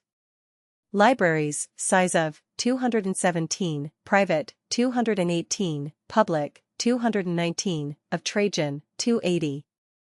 Literary fame, Passion 4, 214 FF Luncheon, Prandium, 111. Magistrates, public honors paid to, 24. Mansions, see Domus. Manumission, 139, 140. Marble trade, 241. Marriage, men often reluctant to marry, 61, usually arranged by girls' parents, 63, marriage treaties, 64, betrothal before, 65, dowries, 66, dressing bride, 66, 67, actual ceremonies of, 67 FF, contract of, 68, wedding procession, 69, ceremonies at bridegroom's house, 70, often unhappy, 72, divorce easy and frequent, 74, happy marriages, 75. Masks, death, imagines, 54. Matrons, honors paid to, 71, 72, see women. Meals and meal times, 110 FF meat and poultry, 105. Medicine, see physicians. Mimes, 380. Mithras, worship of, 445 to 446. Mourning, house spent by gentlemen, 110. Mora, game of, 205. Mosaics, in Roman mansion, 43. Names, intricacy of, 186, irregular, 187, of slaves, 188, of women, 188, confusion of, 189. Nero, colossal statue of, 262. Notices, public, 29. Old Forum, 265 FF, noble traditions of, 266, impression created by, 267, crowds in, 268, 269, area of, 268, 269, western end of, 269, rostra, 269, golden milestone, 269, 270, Tullianum, 270, 271, Basilica Emilia, 271, Temple of Janus, 271, Senate House, 272, Basilica Julia, 272, Lacus Curtius, 274. Olive oil, 107. Omens, belief in, 419 to 420. Oratory, Passion 4, 200, training in, 201 FF, in Senate, 343 FF Ostia, trade through, 239. Shipping at, 247, naval shipping at, 248, harbor town at, 249. Paenula, 85. Palace, Imperial, 288 FF, magnificent aspect of, 289, famous buildings in, 290, triclinium and throne room of Domitian, 291 to 292, enormous luxury of, 292, swarm of officials present in, 293. Palatine, view from, 260, history of, 286, fine residences upon, 287, Augustus settles upon, 287 to 288, commanding view from, 288, Imperial Palace upon, 288 ff Pala, 88. Pantheon, 280 to 282. Pantomimes, 381, High Art Inn, 382. Papyrus, 209, 210. Parasites, Swarm of, in Rome, 27, at Dinners, 112, 113, at Baths, 368. Park System around Rome, 280, toward Tiber, 369. Patria Potestas, 184. Paul, legal status of, 147. Pavements, in Roman streets, 18. Pax Romana, blessings of, 1. Pearls, 97. Perfumes, 98, at Dinners, 119. Peristylium, 44. Pet animals, 58, of children, 190. Philosophy, study of, 204. Physicians, no training required, 160, superior class of, 161, fashionable doctors, 161, 162, instruments and books of, 163, famous remedies of, 164, absurd medicines, 164, theriac, 165, fear of poisons, 165, 166, disciples of, 166, quack doctors, 167. Placards, public, 28, 29. Plebeians, the mob, 145. Pliny the Younger's Tuscan villa, 459, charming location of, 460, view from, 461, terraces and porticos of, 462, bedchambers of, 463 to 464, gardens of, 465. Poetry, Passion 4, 216. Police Department, 304 to 305. Pontiffs, 417. Population of Rome, 3, 4. Porticos, along Campus Martius, 368 to 369. Portrait busts, trade-in, 246. Prefect, of City of Rome, 300, of the police, vigiles, 306, of the camps, 328. Praetorian Guard, 309 to 311, Prefect of, 311, Camp of, 311 to 312, Organization of, 313. Praetorian Prefect, 311. Prayer, formal, at sacrifice, 428. Priests, duties of, 417, see Flamens. Primipolis, 325. Processions, attending great nobles, 24. Provincials, status of, 143. Public games, 375 ff. Publishers of books, 213, 214. Punishments, of slaves, 136, of soldiers, 320. Regia, 265. Regions of Rome, 15.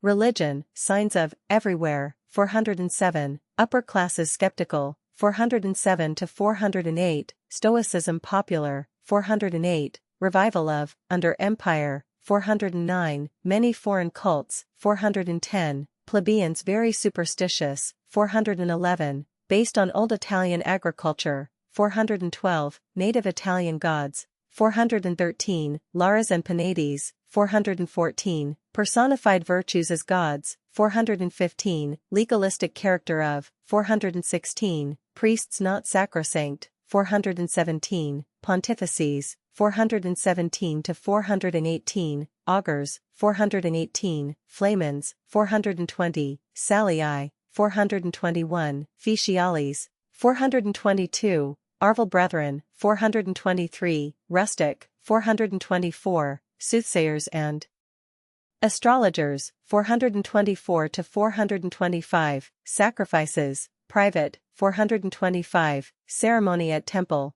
426, Slaughtering the Victim, 427, Formal Prayer, 428, Vestal Virgins, 429 ff, see Foreign Cults. Restaurants, see Eating Houses.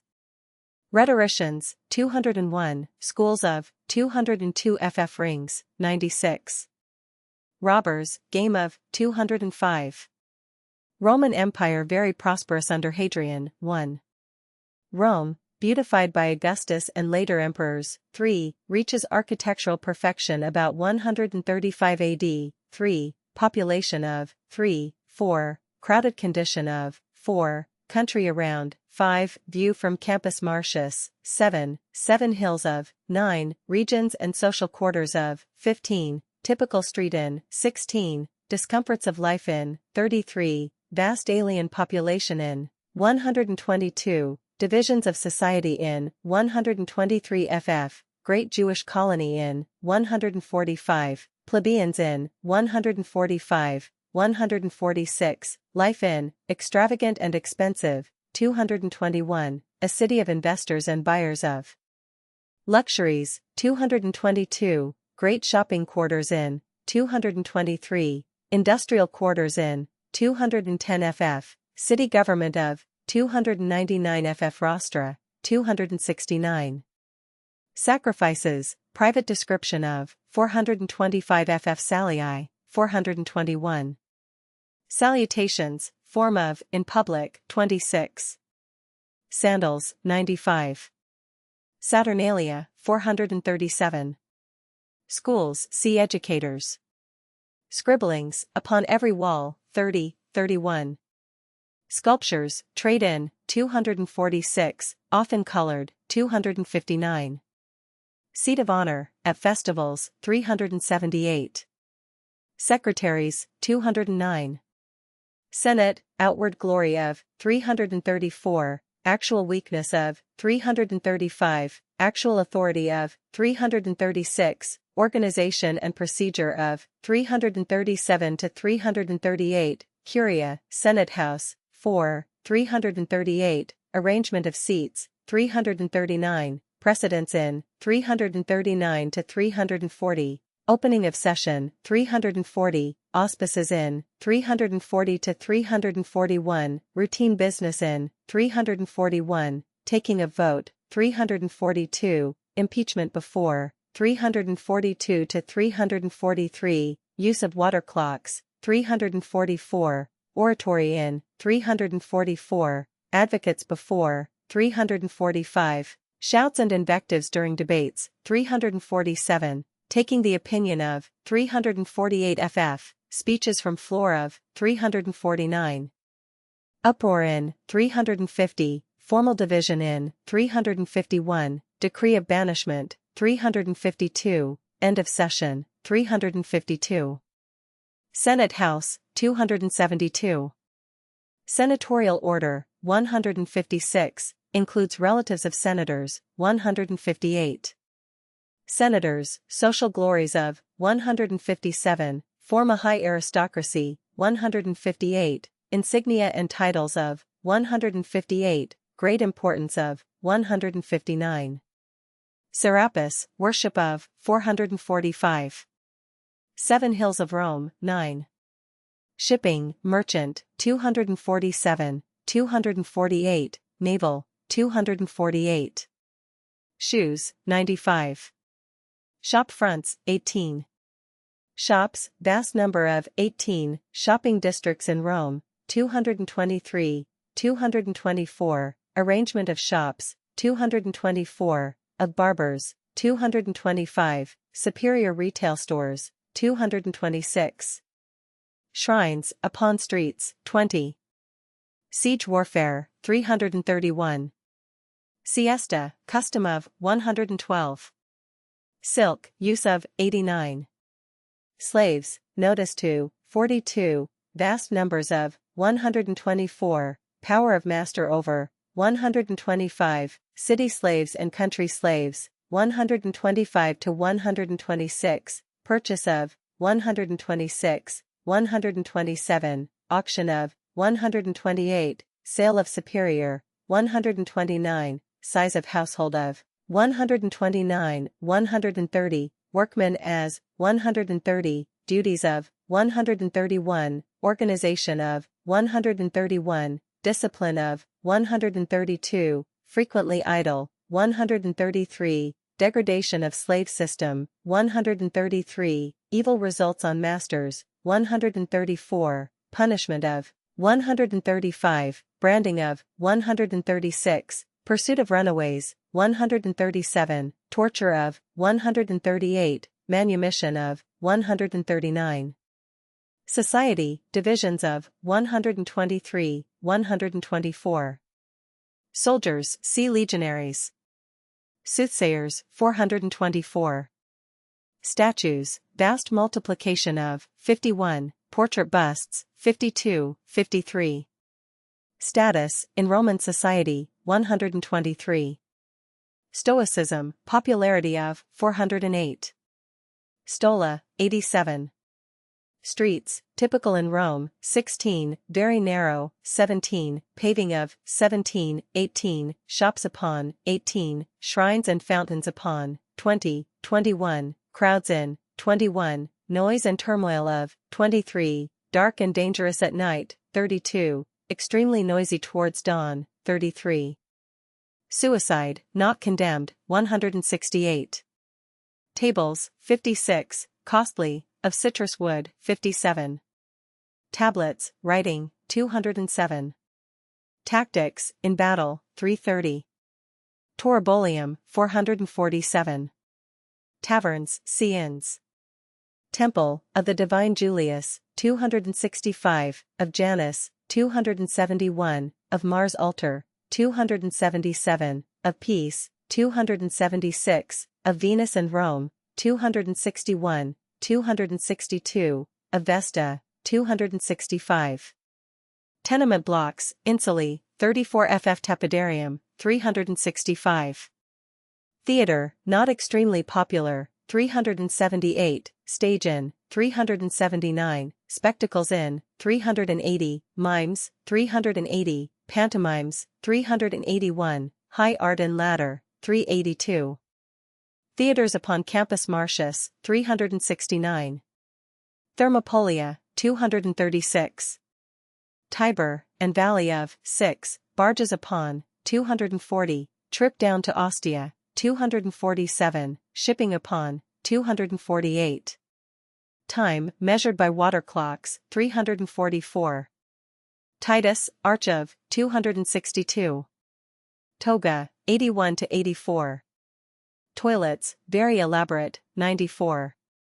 Tombs, 177 to 180, of Hadrian, 370, of Augustus, 372.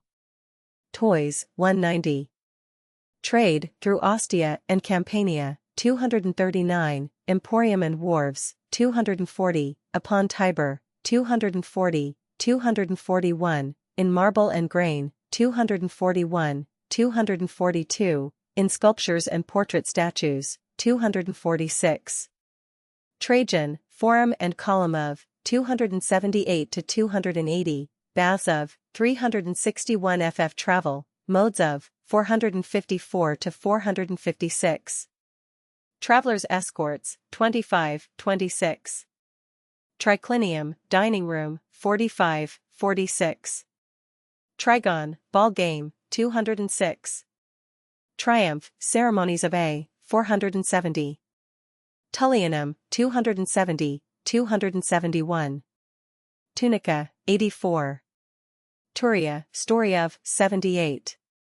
Vegetables, 104. Veterans, care and rewards of, 329 to 330. Vesta, temple of, as safe deposit, 231. Vestal virgins, 429 ff, origin and sanctity, 430, temple and residence of, 431, how chosen, 432, duties of, 433, senior vestal, maxima, 433, punishment of, 434, great honors of, 435. Via Sacra, 261, 263 ff Victory, statue of, in Senate, 340. Vigilas, city police, 28, description of, 304 ff Villas, several owned by one senator, 39, greatly enjoyed, 453, comfortable travel to, 454 to 456, multiplication of 456, by the seashore, 457, in the mountains, 457 to 458, near Rome, 458, great estates in the hills, 459, Pliny's Tuscan villa, 459 ff. Vitellius, imperial glutton, 102. Wall scribblings, 30. War, ceremony of declaring, 423. Water clocks, 57, in Senate, 344. Water supply of Rome, 301 ff. Wealth, vast premium upon in Rome, 220, 221. Weapons, of legionaries, 317, 318. Wills, 169. Windows of houses, 49. Wines, 107, 108, 109. Writing tablets, 207.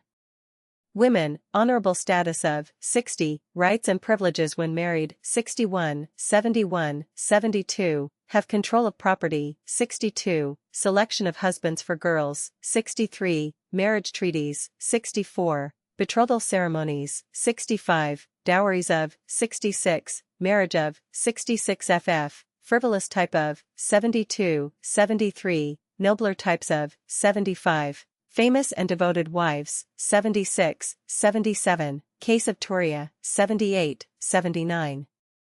Footnotes, 1. Outside of these limits were, of course, wide and populous suburbs whose inhabitants might be included in the estimated total of 1,500,000.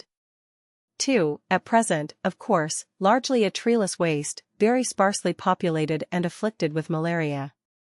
3. These are modern heights, since the days of the empire there has been much leveling down.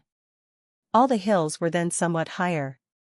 4. He wrote his great geography not long after 1 AD. 5. This and many other terms for Roman building materials are from the modern Italian. 6. Very possibly the Etruscans were the actual inventors, although the principle of the arch was known in the Old Orient. 7. He died about 110 AD. 8. A well-known avenue in Pompeii was called Mercury Street. 9. In describing Roman street life and its scenes, let it be said once and for all that many very obvious things were so disgusting and revolting to modern notions that any description thereof is perforce omitted. Ancient life contained a great deal of social dross and filthy wickedness. There is no need to dwell on such matters, but their existence should not be forgotten. 10. If a magistrate had met any persons on horseback, they also would have been bound to dismount on meeting him. 11. If a praetor had been acting as governor, he would probably have had 6 lictors instead of merely 2 while he was a judge in Rome. 12. The wall placards and inscriptions quoted in this and the following section are all substantially as found at Pompeii. 13. For quotations of election notices at Pompeii, see the author's Readings in Ancient History, Volume 2, Rome, pages 261 to 262. 14. These figures seem to come from the 4th century, but there is no reason to think that housing conditions in Rome had changed very much since the 2nd century. 15. Rentals in Rome, for all classes of lodgings, were unreasonably high, as compared with the relative cost of other necessities, just as is now complained to be the case in New York, Paris, and other great cities. 16. A familiar description of such a place by Juvenal. 17. In small provincial cities like Pompeii, the proportion of the people who could live in separate houses was much greater than in Rome. In fact, separate residences were somewhat the rule. The Pompeian houses were usually of 2 stories and nearly all were decidedly small. In Rome itself, real estate was far too valuable to permit separate houses except for the wealthy. 18. That was the price that Cicero paid for his town house, at a time when Roman real estate was worth probably much less than in the days of Hadrian. 19. Petronius represents his rich upstart Trimalchio as having 4 ordinary dining rooms and also a special 2nd-story dining room. 20. This heating by hypocausts was used much more in Roman villas in Gaul, the Rhinelands, and Britain, where winters were severe, than in Italy. In Rome itself, people ordinarily managed to shiver through the relatively short cold spells by means of portable charcoal braziers, placed in the more important rooms, and by piling upon themselves extra tunics. 21. One can make a long list of the marbles constantly used at Rome, e.g. white marbles from Carrara, Paros, and Pentelicos, crimson-streaked from Phrygia, orange-golden from Numidia, white and pale green from Charistos, serpentine from Laconia, porphyry from Egypt, etc. 22. At this writing the number of wall paintings rescued from the excavations of Pompeii runs well up to 4,000, and Pompeii was a city perhaps only a 40th the size of Rome. 23. Most of the finer scenes in Roman frescoes seem to have been pretty good copies of famous paintings from Greek mythology originally produced by the masters of the Hellenistic age. 24. It may be noted that the Romans seldom had built-in upholstery upon their couches and chairs. They depended upon removable cushions and apparently they had no metal springs. 25. It had been suppressed for all practical purposes soon after 14 AD. 26. Witness, as most famous example, the case of Cornelia, mother of Tiberius and Gaius Gracchus. Very many other instances could be cited. 27. Readers of Plutarch will recall the story of how Appius Claudius, then Princeps Senatus, proposed to Tiberius Gracchus at an evening banquet of the College of Augurs that he should marry Claudius's daughter. Young Gracchus promptly accepted and the older nobleman rushed home in delight, Tiberius being a great catch. On entering his house Claudius called out with loud voice to his wife Antistia, "I've got a husband for Claudia." "What's all the hurry about?" answered she, "unless he's Tiberius Gracchus." Antistia evidently had to be informed first, the glad news could be broken to her daughter later. 28. This anecdote and the quotations are all from the letter of Pliny the Younger to his friend Mauritius advising the latter, as per request for counsel, to seek the hand of Minucius Ancilianus for his niece. 29. All silk was imported by extremely long caravan routes from China. If this veil was actually of pure silk and not mixed with cotton, it was of enormous value.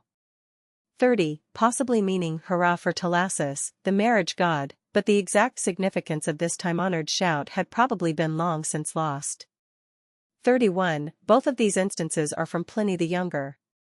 32. For a complete quotation of this highly interesting tablet, see Fowler's Social Life at Rome, pages 159 to 167. 33. The use of this garment gave his familiar nickname to the Emperor Bassianus, Caracalla, who reigned 212 to 217 AD. The Gauls also had kind of trousers. This was counted against them as a token of sheer barbarism. Bracadi nations, trouser-wearing peoples, was a term of extreme contempt in Italy. 34. Probably there were simpler and more complicated forms of togas. The first were apparently shaped like an irregular semicircle. We hear of extremely large togas, in bad taste, whereof the total length was 4 yards before draping. Experiments in certain American universities at making and then draping a toga corresponding in effect to many well-known statues have amply illustrated the great difficulty of putting on the garment gracefully, and the real art required of a Roman nobleman's valet. 35. See A Day in Old Athens, page 44. 36. There were various simpler garments, similar to the stola, permitted to common women and to young girls. The distinctive feature of the stola, forbidden to all save honorable matrons, seems to have been the lower flounce, reaching to the feet. 37. About 20 years after the reign of Hadrian, Chinese annals record that certain Roman, Greco-Levantine, traders actually reached China, and gave themselves out as envoys to the Son of Heaven from Antoninus Pius. 38. Very like a modern copying press. 39. Apuleius, writing probably a little later than this time, asserts that a lady, with no matter how fine clothes or jewels, cannot be considered really handsome unless an equal amount of attention has been bestowed upon her hair. 40. Called the luna, crescent, but the origin is really unknown, although attempts were made to trace it back to some institution of Romulus. 41. Diamonds were not unknown, but they were so hard to cut and so scarce that they figured rather seldom in Roman jewelry. They do not appear in the list of the 12 precious stones given in Revelation, XXI, 19-20. 42. Stories about pearls are easily multiplied, e.g. how the son of Aesopus, a famous actor, on coming into a vast patrimony, deliberately dissolved a large pearl in vinegar, then drank it down, in order to boast that he had tossed off 1,000,000 sesterces, $40,000, at one gulp. 43. Even less profitable, it would seem, is to try to list the cosmetics wherewith many Roman ladies, like their sisters of all times, covered their faces. Rouge was used in great quantities, and effeminate young men were known to have employed it. Eyebrows were blackened with antimony, lips were reddened, and of course hair dye was a familiar article. Propertius suggests that some women went so far as to trace over the veins in their temples with blue. Other women indulged in small black patches somewhat as did English ladies in the days of Queen Anne. There is nothing new under the sun. 44. In Capua there was a whole great square of the city, the Supplesia, given over to perfumery shops and their wholesale trade. 45. Vitellius was by no means alone in this disgusting practice. Seneca denounced the numerous gluttons who vomit that they may eat, and eat that they may vomit. 46. The difficulty of preserving fresh meat, once butchered, would militate against its use as compared with poultry easily killed for each customer. 47. See A Day in Old Athens, page 20. 48. Posca was probably the drink in which the sponge was steeped, that was extended to Jesus as he hung on the cross. 49. A long and curious list of gourmands' precepts are enumerated ironically by Horace in a familiar satire, Saturday, Book 2. 4. 50. The very imperfect means of illumination alone available with olive oil lamps, would make many modern evening entertainments out of the question. The ancient lamps were beautiful in shape but utterly ineffective for lighting large halls, indoor theaters, etc. 51. The love of first seats at feasts, denounced in the New Testament, was anything but a strictly Jewish vice. Greeks and Romans were every whit as bad as Orientals. 52. So given because here dispatches, etc., could be most readily handed to a consul or other great officer if he were among the guests. 53. Sometimes a guest's personal valet brought a special towel for his own master. Diners of an objectionable variety were occasionally charged with stealing the towels or napkins if the host supplied them. 54. This, of course, was a very simple private dinner. For the menu of a really extensive banquet, see the citation from Macrobius, in the Writer's Readings in Ancient History, Volume 2, Rome, page 253. 55. Brought, of course, from the summits of the Apennines with infinite labor. 56. They could not, of course, wear the toga, or, if female slaves, the matronly stola. 57. The ancients had intense fear of epilepsy, supposedly a visitation of the gods. The questions given were the points on which slave vendors had to give assurance, or formally to waive all responsibility. 58. This is almost precisely the slave auctioneer's speech in Horace. Epodes, Book 2, 1. If the dealer had failed to mention that the boy had once tried to run away, he would have been legally liable. 59. Probably, however, it would be counted discreditable to sell a slave born in one's house, Averna, unless the fellow was wholly reprobate, or the master was in great financial straits. 60. Slave unions had no legal status, but only a harsh and tactless master would ordinarily break them up. 61. Of course, in a large slave household frequently there were unruly elements who often had to be punished privately, when, if free men, their actions would have landed them in the police courts. The stripes might be inflicted as a mild correction with the cane, or leather strap, or more severely with the terrific flagellum, loaded whip, usually with 3 chains set with metal. A sound lashing with this could cause death, see below, page 137. The prejudice against brutal whipping and the like was growing steadily, thanks to the advance of the Stoic philosophy, even before the triumph of Christianity. Juvenal denounces those who inflict outrageous floggings for slight faults. Does a man set his son a good lesson by calling in the torturer and having a slave branded for stealing a couple of towels? Does such a man hold that the bodies and souls of slaves are of the same elements as our own? 62. Three-letter man or man of letters became a common taunt among slaves. 63. A slave might be lashed to a furca for some hours, as a minor penalty without desire to put him to death.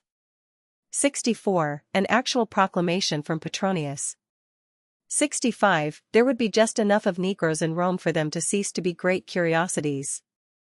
66. It is impossible to estimate the proportion of the population enfranchised finally by the oft-discussed Edict of Caracalla in 214 AD. It must have been over 1/2 of the entire total. 67. Apparently it was quite possible for impecunious persons to sleep much of the year under the public arches and porticos, and thus even dispense with the need of paying rent. 68. These hopes had practically died out by Hadrian's day. 69. That St. Paul was presently released after trial at Rome is the consensus among very many competent scholars. 70. Women as well as men could sometimes be enrolled as clients. Comical stories abounded, how a husband appeared with a litter claiming that his sick wife was inside, and would the steward please hurry with the fee, when, on brushing aside the curtains, the litter was found to be empty. 71. Especially in Gaul, Spain, and North Africa, in the eastern provinces the city governments were not run so strictly in the Roman mold and often kept their native characteristics. 72. Hence they were often called curiales from their seat in the local senate house, curia. 73. This name is not wisely translated as knights, unless there is complete disassociation from the idea of the medieval baron in armor. 74. Apparently at this time 2/3 of the jurors were equites and 1/3 senators, but the point is not quite certain. 75. The Republican censors could also give the order, "Sell your horse without stigma" to equites who appeared in the review when too old or too fat. 76. By the age of Hadrian we see signs of that rigid separation between upper-class citizens, majors, and lower-class, minores, which marked the later empire. The equites tended to be mingled with the senators and the majors. 77. Marcus Aurelius confirmed this legally about 170 AD, 78, see A Day in Old Athens, page 77. 79. Antoninus Pius, the ruler succeeding Hadrian, formally enjoined the remission of civic burdens for community physicians in the province of Asia, 5 in small cities, 7 in larger ones, and 10 in the largest. 80. Establishments selling ready-prepared salves, plasters, and other standard remedies were not unknown, and must have supplied many doctors. 81. Chemical analysis was, of course, unknown. 82. These titles and much more of the data here given are from the writings of the great Galen, the master physician of the imperial age, who wrote his books under Commodus about 185 AD, 83, as in the case of the death of Caesar Germanicus, 19 AD, whose death at Antioch was probably natural, but which all his friends attributed to poison given by his personal enemy, the proconsul Piso. 84. Probably there were such in the eastern provinces. 85. Without clinical thermometers or second watches, the taking of temperature, timing of pulse, etc., must have been a very tedious and disagreeable as well as uncertain process. 86. Apparently the organization of public hospitals in the 4th century of our era was among the earliest and worthiest of the distinctly Christian charities, after the toleration of Christianity by the Roman government. 87. 2 similar cases are recorded in Pliny the Younger. In one of them the person contemplating suicide, on being assured by the physicians that his case was not quite desperate, agreed to fight on a little longer. 88. The legal status of women made it needful to resort to various legal fictions when they drew wills, but they could execute effective testaments also. 89. Still greater revenge could be taken by making insulting references in wills to old enemies, making them bequests of no value, or burdened with unwelcome conditions, or even explaining at length, without fear of a slander suit, why no bequest was left to them at all. 90. An actual tomb inscription. 91. 100 imagines of curule ancestors would be a very respectable but not an extraordinary showing. When young Marcellus, Augustus's nephew, died, 600 imagines of noble ancestors were born in his procession. 92. Under the empire only the emperor could actually ride in a triumph, but his lieutenants could enjoy the triumphal ornaments. 93. The granting of an actual funeral pyre inside of Rome was an extraordinary honor, reserved only for emperors and other unusually favored personages. 94. This, of course, was the monument which Trimalchio, Petronius's famous character, arranged for himself. 95. Compare A Day in Old Athens, page 57. 96. The father might have taken up the child earlier to indicate his intentions not to expose it, but some later act of legal acknowledgement before witnesses was necessary. 97. and hardly anybody outside the Claudian gens was ever named Appius. 98, literally number 10, but that meaning had disappeared. 99, very many such lengthy names are found under Hadrian. 100, see A Day in Old Athens, page 63. 101, these verses have been preserved to the present age by being inscribed upon the foot of the colossal statue of the speaking Memnon in Egypt, during the visit there of Hadrian and Sabina. 102, of course, there would be many lower-class Italians who, although fairly at ease with Latin, would be entirely unfamiliar with Greek. 103, the writing end of the stylus, bone or metal, was sharp. The opposite end was blunt and flattened for erasing on the soft wax. 104, see A Day in Old Athens, page 64. 105, these are the words of Eumenius, a teacher of about 300 AD, but they would have been equally proper in the age of Hadrian. 106, persons who could recite the whole of the Iliad and Odyssey from memory were not unknown, although they were usually learned slaves, not Romans of the higher class. 107, a tombstone for a boy who died at the age of 10 boasts that its subject knew the dogmas of Pythagoras and the teaching of the books of the learned. He was also alleged to have read all of Homer and to have studied Euclid tablets in hand. 108, senators, degraded and banished for reasons good or bad, could earn a living in the provinces by opening rhetoric schools. Thus Licinianus did so in Sicily in Trajan's time. Pliny the Younger records that he began his first oration by declaring, "O fortune, what sport you make to amuse yourself! You make professors into senators, and senators into professors." 109, an actual case for young orators as explained by the elder Seneca. Less advanced pupils could be pitted in arguments as to whether country life is better than city life, or married life better than celibacy. 110, the zeal for philosophy and rhetoric, or at least for the patronage thereof, is shown by the story of how Trajan, a very simple-minded soldier, used to invite the great rhetorician Dion Chrysostom to visit him and take long journeys with him. The emperor, greatly impressed by the other's learning, openly declared to him, "I don't in the least understand what you keep talking about, but for all that I love you like my own soul." 111, it is impossible to recover the exact details of these two games. We know of solitaire forms of these games, with the board made of terebinth wood, and with crystal pieces, or with gold and silver coins in place of the common black and white counters. 112, in very early Roman days public records seem to have been kept on books of linen, but these soon disappeared. 113, we hear, however, of a single copy of Thucydides that required 578 pages, making a roll about 100 yards long, a most cumbersome volume. 114, the use of flat opening books of the style later so familiar came in before the fall of the Roman Empire, but they were apparently used only for merchants' ledgers, etc., in the time of Hadrian. 115, this was the probable method of multiplying popular books, but we lack very precise knowledge. 116, Pliny the Younger had a favorite reader Eucolpus. When he fell ill his master was sadly tormented, "Who will read my books and take such an interest in them? Where can I find another with so pleasant a reading voice?"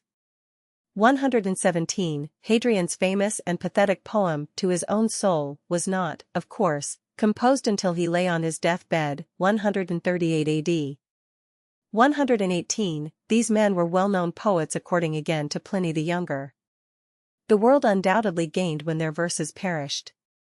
119, the record for a private collection, 62,000 rolls, owned by the senator Serenus, dates about 235 AD, but there is no reason to suppose that there were not libraries equally large under Hadrian. 120, concerning the actual arrangement of these public libraries we know very little. 121, of course, by Hadrian's time an increasingly large proportion of the privates of the army was being recruited in the provinces. 122, all these hucksters' stalls as well as the beggars and the playing children are depicted in certain very informing frescoes in a house at Pompeii, showing life in the forum of that little city. 123, see A Day in Old Athens, page 24. 124, this form of advertisement is given in Petronius. 125, 12%, 1% per month, was the lawful and normal rate of interest. Greater interest could be demanded on risky ventures, especially those by sea. Rates of 36 and 48% heard of under the later Republic were excessive and usually unlawful. 126. These verses are from the wall of an inn in Pompeii, and the foregoing description is that of an actual Pompeian inn. 127. This scene is a familiar one from Juvenal. 128. Another scene taken from an actual bas-relief and inscription. 129. Marcus Aurelius belonged to this rich family on his mother's side. 130. The real name of such a vessel. 131. The expression sharer in the public grain doles appears on many tombstones of worthy burghers, to indicate that they enjoyed the full rights of citizenship. 132. It became so under the later empire. 133. When Commodus became emperor in 180 AD, the congiarium came to the ruinous sum of 725 denarii per citizen. This was $96 each, if the coins were of full weight and fineness, which probably at that period they were not. 134. Figures given by Lucian for a craft of this type. 135. See A Day in Old Athens, pages 125 to 134. 136. There was practically no naval warfare worth mentioning in the whole course of Roman history from the Battle of Actium, 31 BC, to 323 AD, WH. And considerable naval fighting took place at the time Constantine captured Byzantium from his rival Licinius. 137. As at Ephesus, where Demetrius used the guild of the silversmiths to start his riot against St. Paul. Acts, 1925. 138. Such improvised gaming boards have been discovered by the archaeologists. 139. See A Day in Old Athens, page 216. 140. Later than the age of Hadrian, this area was occupied by such famous structures as the Temple of Antoninus and Faustina, the Basilica of Constantine, etc. 141. A difficult archaeological question is connected with the exact site of the rostra before Julius Caesar's time. Probably its original position was nearer the other end of the forum. 142. Janus was about the only Latin deity for whom there could not be assigned a Greek counterpart. 143. Later visitors to the forum would, of course, be impressed with the fine, if ornate, arch of Septimius Severus, erected about 211 AD at the northwest corner of the plaza. 144. The column of Marcus Aurelius, erected about 180 AD in much the same style as that of Trajan, although a magnificent monument, is not equal in execution to the older column. 145. He magnanimously allowed Agrippa's name still to appear as the builder of the temple. The Pantheon apparently owed its preservation through the Middle Ages to the fact that it was early consecrated as a Christian church, and hence was exempt from profanation. 146. At the end of his reign the Senate so disliked him that, although he had been in the main an excellent ruler, his successor Antoninus had much trouble in getting him voted a divus, as were all good emperors. 147. We have no copy of the Acta Diurna. We possess, however, what seems a pretty literal parody of its style and contents in Petronius, and can reconstruct part of an issue with some confidence. 148. Both of these are actual cases from the reign of Augustus. 149. Old Latin goddesses. 150. The only important addition after Domitian was made by Septimius Severus, who, about 200 AD, built the very lofty Septizonium, a new palace at the southeast corner of the hill. 151. As is, of course, well known, such emperors as Tiberius, Nero, and Domitian were popular with the provinces, which were usually well governed under them. Their cruelty smote mainly upon the senatorial nobility. 152. About 230 AD Alexander Severus caught a palace menial selling gossip, and had him executed by being burned in a fire of damp wood. He is punished by smoke, said the irate monarch, who sold smoke. 153. The ceremony was not unlike that of the levee of French kings like Louis XIV, under the old regime before 1789. 154. The empresses would give a similar reception, however, to the wives of their husbands' friends. 155. Sometimes, with an affectation of democracy, almost any decently clad person would be admitted to present petitions or merely to pay respects. Servile prostrations before the emperor were not encouraged under the early Principate. Once when a petitioner went through great bowings and scrapings while presenting a scroll to Augustus, the latter cried testily, "You act as if you were presenting some money to an elephant." 156. This was the form used by Augustus in announcing to Fabius Maximus the withdrawal of imperial favor. 157. Polite chatter, as reported by Horace, such as was vouchsafed by Augustus and his great associate Maecenas, to their social favorites. 158. Hadrian, although not a bloody man, was so averse to being opposed in argument that the philosopher Favorinus, with whom he took issue on a point in etymology, promptly announced that Caesar was correct, and so ended the discussion amiably.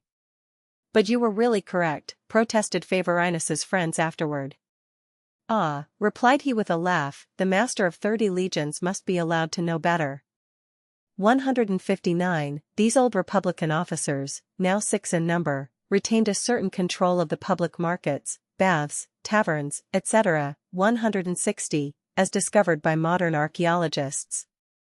161. For the attitude of provincials under Roman rule, the student can with interest read the speech put in the mouth of King Agrippa, the descendant of Herod, by Josephus, Jewish War, Book 2, ch. 16, in which he tells the Jews of Nero's day, 1. That on the whole the Roman rule is so reasonable and tolerable they have no real cause to revolt against it, 2. That all nations, including the most warlike such as Sparta, Macedonia, the turbulent Gauls and Spain, have long since submitted, 3. That these have not merely submitted but keep obedient with only a trifling local display of armed force, 4. That resistance to Rome is so hopeless in any case that a revolt would be impious suicide. 162. About 200 AD they were raised to 33. 163. Its site today is occupied by the chief railroad station of Rome, by which most foreign visitors enter the city and depart. 164. An ever larger proportion of legionary troops had to be enlisted in the provinces, although preferably in the parts somewhat Romanized. 165. In Hadrian's time a change was taking place whereby the first cohort in a legion contained about twice as many men as there were in any of the other 9, but this alteration became only gradually effective. 166. In the earlier empire it was only 900 sesterces, $36. 167. It might be added that Roman legions appear to have had a medical department under a medicus legionis, which cared efficiently for the health of the troops. Camp sanitation was well understood, and epidemics in the army were rare. 168. The only materials for a crown assumed to be available in a rescued fortress.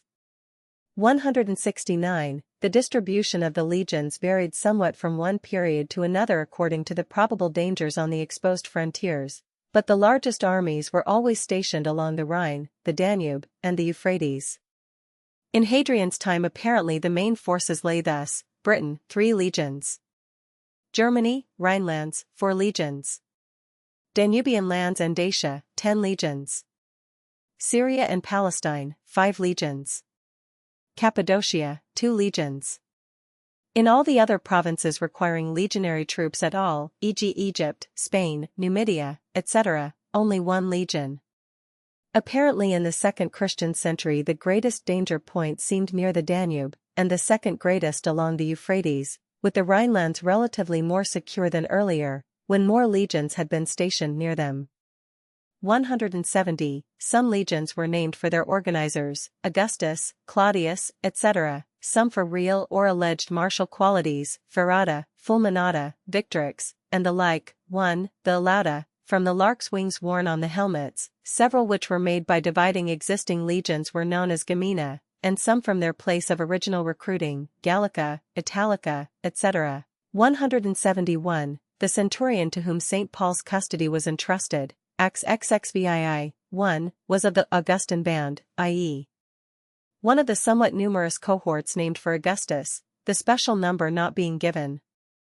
172. Also we know from the bylaws of these soldiers' benefit clubs that every member was entitled to a fine funeral, to an allowance for travel money if obliged to go on a long journey, and finally to a fixed sum as consolation money in case he was demoted.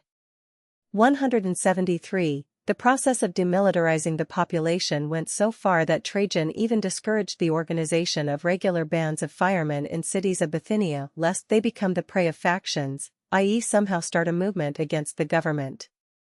174. The Roman Empire has been rightly called a military monarchy, but was such only because the disarming of the civilian population and the extreme efficiency of the professional army put the former at the mercy of the latter.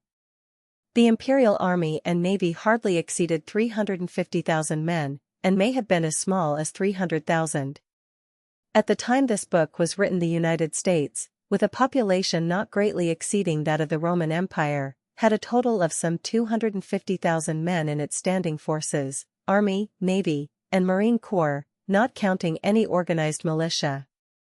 Almost nobody would have pretended that the addition of some 100,000 men to this force could have rendered a military monarchy possible in America except as very peculiar conditions favored it, as they did in the Roman Empire. 175. Bad emperors, e.g. Domitian, made it a practice to speak first in the Curia. Any senator who later opposed their opinions was liable to charges of disloyalty. If, however, an emperor spoke last, he also left the groundlings miserable because they might unwittingly have opposed him. 176. The last avowedly constitutional princeps was Alexander Severus, murdered 235 AD, then followed the military monarchy. Aurelian, 270 to 275 AD, took on practically all the trappings of a despot, and with Diocletian, 284 AD, the absolute monarchy existed without concealment. 177. The law required, however, a minimum of certain specified numbers for the passing of various important kinds of decrees. 178. He did this because as holder of the military power it was unlawful for him to come inside the consecrated city limits, Pomerium, so he built a suburban senate house outside of these confines. 179. So called because, being last on the Senate list, and seldom called upon to speak, they could express themselves with their feet only, i.e. by voting when they walked out in divisions of the House. 180. Under the later empire this statue, originally set up by Augustus, came to be looked upon as the Palladium of Rome, and its removal from the Senate House in 384 AD by Valentinian II, despite vigorous protests by the pagan party, was looked upon as an official announcement of the triumph of Christianity. 181. The other consul in 134 AD was Gaius Julius Servianus. The consuls would settle as to their presidency from day to day either by mutual agreement, by taking turns in rotation, or by the casting of lots. 182. This trial follows closely the account of the prosecution of Marius Priscus, proconsul of Africa, before the Senate by Pliny the Younger and Tacitus the historian, but in Priscus's trial the mere oratory actually took 3 whole days. See Pliny the Younger, Book 2, 11. 183. Any student interested in the coarse and violent personalities permissible in speeches before the Senate, should read Cicero's speech against Piso. 184. Shorthand reports of the Senate meetings were taken, and seemingly embodied everything said, including even the applause and the unfriendly interruptions. We do not know, however, whether they were taken by senators, or by reporters brought in for the purpose. 185. Apparently men not of praetorian rank rather seldom got the floor, although in highly important cases the presiding officer had to call for sententiae down through the ex-quaestors. 186, as did, of course, Cicero in his orations against Verres, and in other orations. 187, see A Day in Old Athens, page 135. 188, very few civil cases involving merely private rights would be heard by the emperor, although they might by his deputy, the praetorian praefect.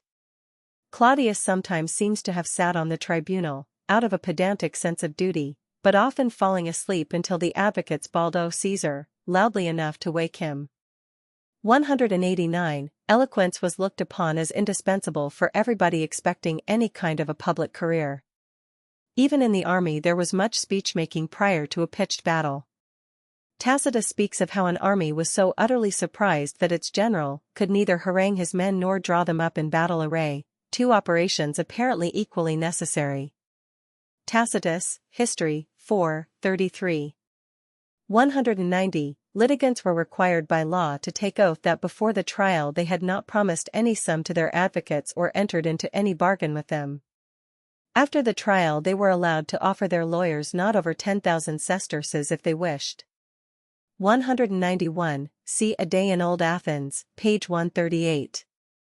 192. Space lacks for a discussion of the formal training of the Roman lawyer orators, or concerning those public recitations which sometimes were the means of winning even greater reputation than any ordinary successes in the courts. Some of these recitations in hired halls, with the audience carefully sprinkled with a paid claque, were worse than pedantic and artificial. Pliny the Younger, although he denounced the use of a claque, repeated with pleasure how he gave a reading from his own works and plays which lasted 2 days, necessitated by the applause of my audience, and boasted how he had not allowed himself to skip one word.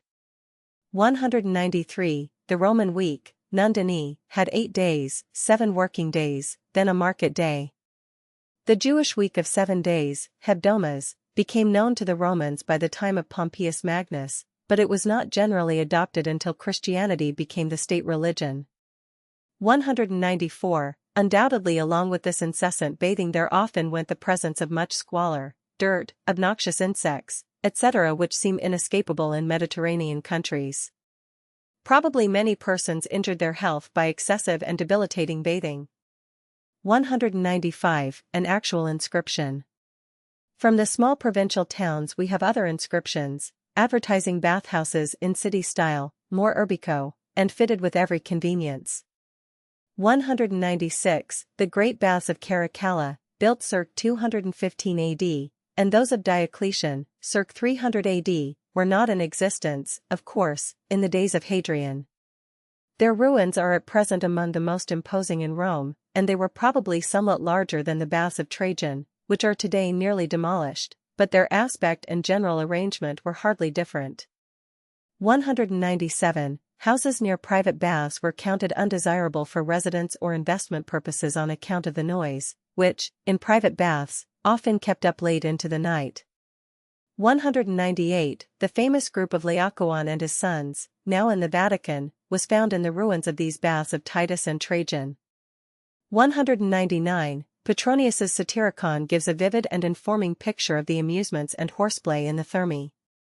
200. The tepidarium in the later baths of Diocletian was about 300 feet long by 92 feet wide, but probably that in the baths of Trajan was somewhat smaller. 201. The tomb of Hadrian was not actually completed until 139 AD, after his death. 202. Under the Republic the aediles had to preside over very expensive games. Augustus, however, turned the cura ludorum, supervision of the games, over to the praetors, and the aediles only gave spectacles voluntarily. 203. In the later empire we hear of the case of Symmachus, an officeholder whose games cost him 2,000 pounds of gold, about $400,000. 204. Italian audiences stood very close. According to the marking upon the stone seats in the theatre at Pompeii, only 16 inches were allowed for each spectator. 205. High-flying tragedies were indeed ground out by Seneca and by many inferior literary dabblers, but these dramas were hardly intended to be genuine acting plays, but only to be read aloud. 206. The ancient orchestra was of course for the dances of the chorus, never for seating the spectators.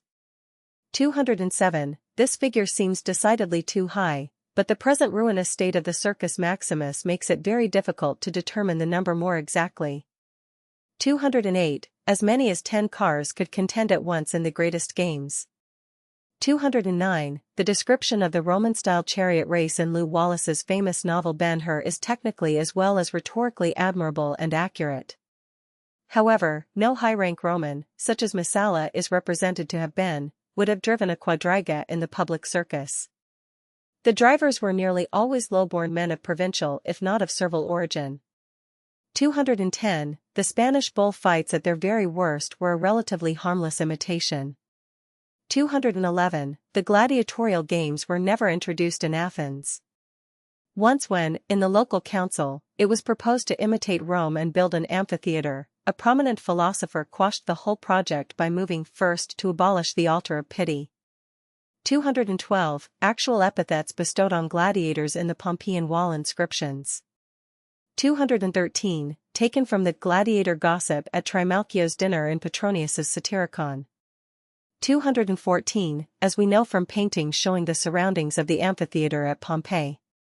215. Ordinarily it is stated that there was room for about 87,000 persons in the Flavian amphitheater. There were seats, however, for only some 50,000, although possibly 20,000 more could find standing room in the great upper sections. 216. The regular gladiatorial oath. 217. Augustus once protested against the custom of eating in the amphitheater as being undignified and said he would prefer to go away and return. "That is all right for you," answered his hearer, "but your seat is sure to be kept for you." 218. There were at least two other types of heavy-armed gladiators who are often mentioned, the Samnites and the Myrmilones, but it hardly seems profitable to examine the small particulars in which their arms differed from those of the Thracians. 219. An actual Roman epitaph. The Epicurean theory was capable of statement in much more pleasing language than is given above, but the effect of such a philosophy upon the ordinary human viewpoint and conduct was inevitable. At the Roman colony of Thamagate in Africa, a checkerboard was found scratched in the pavement of the forum, and beside it this plebeian version of the praetor's inscription: "To hunt, to bathe, to gamble, to laugh, that's living." 220. In all the extensive correspondence of Pliny the Younger there is hardly a single reference indicating that he had any religious beliefs, or took the least interest in religious matters save as they involved outward ceremonies or official policies. 221. This apparently continued true until well into the 4th century, when the whole pagan system was swept away by Christianity. 222. Janus had no Greek counterpart. It was one of the absurdities of the late Greco-Latin mythology that his wife Diana, Jana equals Madam Goddess Jana, should have been confounded with Artemis. 223. Under the later republic these sacred colleges were filled according to the majority vote of 17 tribes of the people, selected by lot from the entire 35 tribes into which the comitia tributa was divided. 224. In early times the Pontifex Maximus also kept a kind of dry annals of sacred and profane events, Annals Maximi, valuable for the preservation of many facts in early Roman history. 225. A general in the field had to take the auspices to get good omens for his army, but of course he could not always have an augur present. Once in the First Punic War, Publius Claudius, a consul about to engage in a naval battle, was disgusted to be told, "The chickens will not eat." "Very well then," he retorted, "let them drink," and flung them into the sea. To his own ruin and to the vindication of the official religion he was thereupon completely defeated by the Carthaginians. 226. These plants, verbeni, seem to have been grown within one special enclosure on the Capitol Hill. They were carried by one of the Feciales known as the Verbinarius. 227. A rustic goddess sometimes also called Ops. 228. For a translation of this Song of the Arval Brethren, see the author's Readings in Ancient History, Volume 2, page 6. 229. As is well known, Tiberius in his ignoble retirement on the Isle of Capri surrounded himself with Chaldeans and other types of stargazers and magicians. 230. There were a few isolated survivals in Italy of the practices of ancient savagery. For example, at Aricia, in Latium about 16 miles from Rome, there was a holy grove of Diana wherein the priest was always a runaway slave who obtained his position by killing his predecessor. He was then safe from pursuit as long as he remained in the grove, until another fugitive slave in turn killed him, and so on through a succession of tragedies. 231. Pigs were very common Roman offerings and were the regular victims in most of the rustic sacrifices. 232. Slightly adapted from the form of prayer given in Cato the Elder's Handbook on Agriculture. 233. This qualification of patrician birth was sometimes waived under the empire, when genuine old-line patricians had become extremely few, but great pains were taken as to all the other requirements. 234, alone of all the important buildings in Rome, the Atrium Vesti had no piped water supply, everything had to be borne in by the Vestals or, for non-religious purposes, by their numerous attendants. 235, this did not prevent Vestals from attending the arena spectacles. The gladiators and persons thrown to the beasts had in theory a chance for life. 236, it was quite proper to play April Fool jokes at the Saturnalia, e.g. to present what seemed a platter of delicious food when all the viands were actually of clay. 237, substantially on the scale of Christmas presents. 238, owing to rough dealings with the Senate, Hadrian himself came near missing deification, but Antoninus won his title of Pius by his zeal for vindicating his adoptive father's memory. Antoninus Pius himself and Marcus Aurelius after him were, of course, promptly deified. 239, much of what we know of these cults of the pagan Orient comes from early Christian writers who have no hesitation in betraying the mysteries, but whose statements naturally are often biased and very incomplete. 240, the quotations are from Apuleius, the Golden Ass, Book 11, Passim, and are given at greater length in the author's Readings from Ancient History, Volume 2, Rome, pages 282 to 284. 241, technically he was the highest archangel under the one actual god Ahura Mazda, but the Persian Magi soon attributed to him practical divinity. 242, nearly all our evidence for Mithraism is archaeological. We know little of either its doctrines or its ritual. Apparently it had a system of priests not unlike the Christian clergy and a ceremony resembling the Christian sacrament. It owed its success largely to the real nobility of its doctrines, but could not in the end maintain itself by appealing simply to a remote myth, while Christianity was able to appeal to a personal founder. 243, Mithras worship was only beginning to be important in the age of Hadrian, and the Taurobolium was then still comparatively rare. By 200 AD it had become decidedly common, by 300 AD it was very frequent indeed. 244, from the age of Augustus to that of Nero Judaism had a considerable popularity in Rome. Its austere monotheism coupled with the mysterious Mosaic law and ceremonies made a considerable appeal to public opinion, and many fashionable persons, including apparently Nero's empress, the notorious Poppaea Sabina, gave Jewish doctrines a superficial patronage. It was also somewhat the fad to treat the Hebrew Sabbath as a kind of holy day. All this favor collapsed after the destruction of Jerusalem by Titus. The Jews became a scattered and persecuted sect, without influence. As for Christianity, after 70 AD it lost nearly all its Jewish element and became pretty strictly a Gentile religion. 245, Tacitus undoubtedly obtained his statement about Christ and Pilate from the official government reports in the Roman Record Office. There is no reason to suppose that he, any more than his friend Pliny, investigated Christian sources. 246, the following are some only of the reasons why the Roman government insisted on persecuting the Christians, despite its usual policy of religious tolerance. 1. The Christians persistently refused to sacrifice to the deified emperors and to the genius of the reigning emperor, an act practically amounting in common opinion to a denial of loyalty to the government, or at least capable of that construction.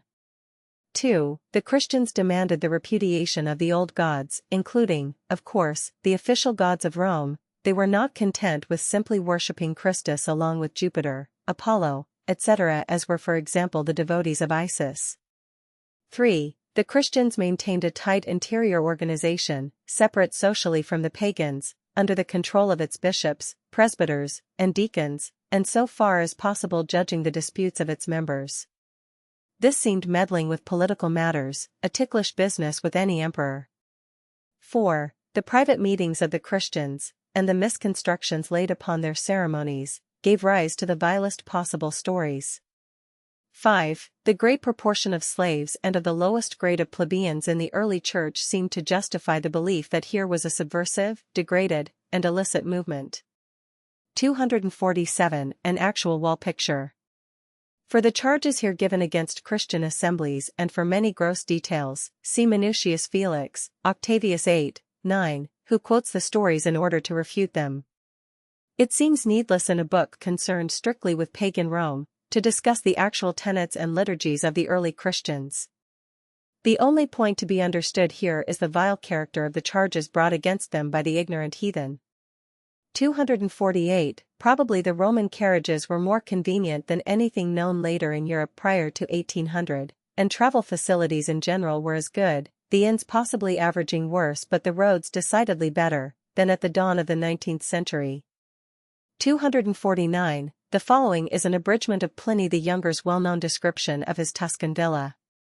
250. The Romans delighted in formal and highly artificial gardens such as were in vogue in the Italian Renaissance and the France of Louis XIV. 251. Well known, of course, is the famous dictum of Gibbon, Decline and Fall of Roman Empire, Volume 1, Chapter 2. Very edition, page 78. If a man were called to fix the period during which the condition of the human race was most happy and prosperous, he would, without hesitation, name that which elapsed from the death of Domitian to the accession of Commodus. From the standpoint of a believer in aristocracy or monarchy, this opinion is largely justifiable. 252. Where according to firm Christian tradition St. Paul was beheaded in the days of Nero, having been rearrested after having once been set at liberty.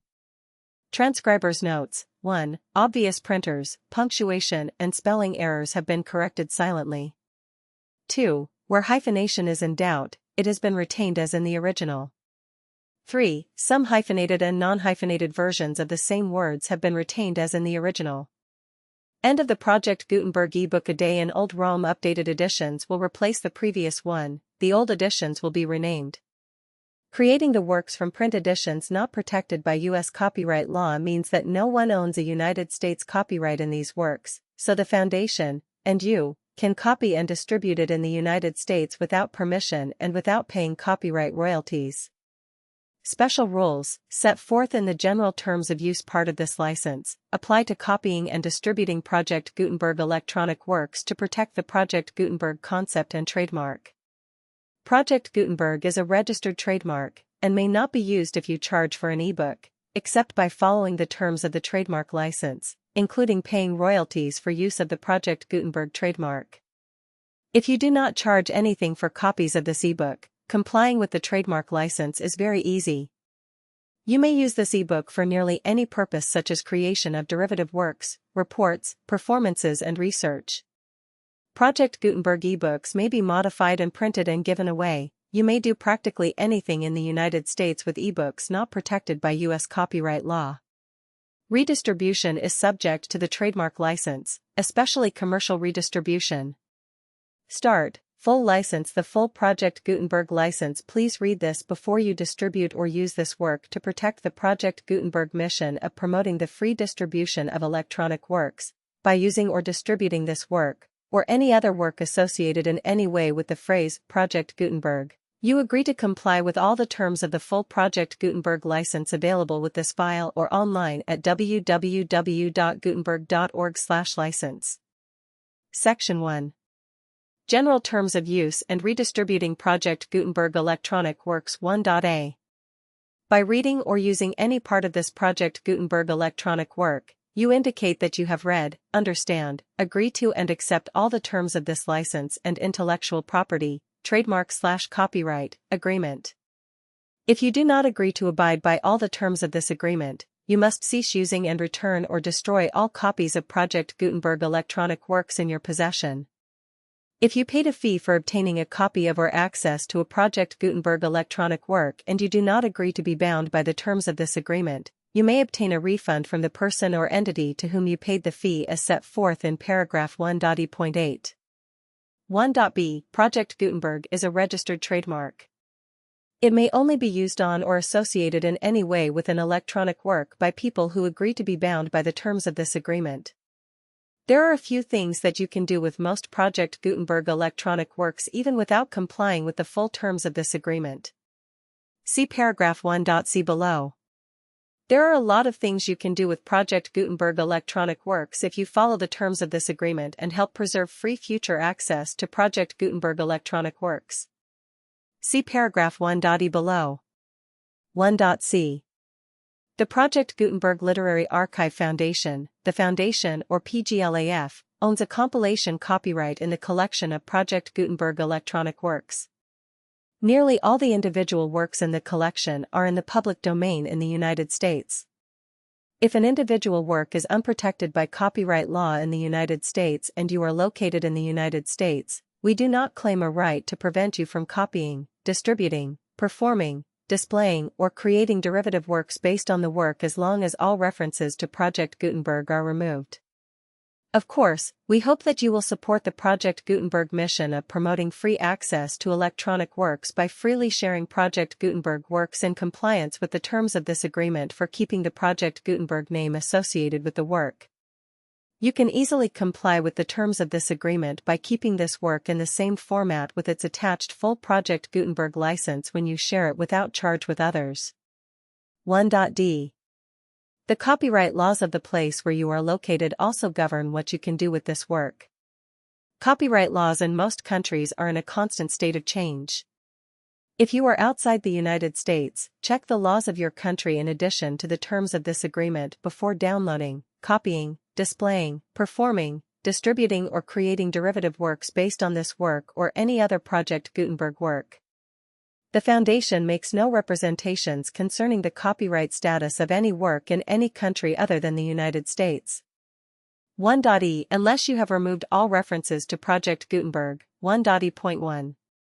The following sentence, with active links to, or other immediate access to, the full Project Gutenberg license must appear prominently whenever any copy of a Project Gutenberg work, any work on which the phrase Project Gutenberg appears, or with which the phrase Project Gutenberg is associated, is accessed, displayed, performed, viewed, copied or distributed. This ebook is for the use of anyone anywhere in the United States and most other parts of the world at no cost and with almost no restrictions whatsoever. You may copy it, give it away or reuse it under the terms of the Project Gutenberg license included with this ebook or online at www.gutenberg.org. If you are not located in the United States, you will have to check the laws of the country where you are located before using this ebook. 1.e.2. If an individual Project Gutenberg electronic work is derived from texts not protected by U.S. copyright law, does not contain a notice indicating that it is posted with permission of the copyright holder, the work can be copied and distributed to anyone in the United States without paying any fees or charges.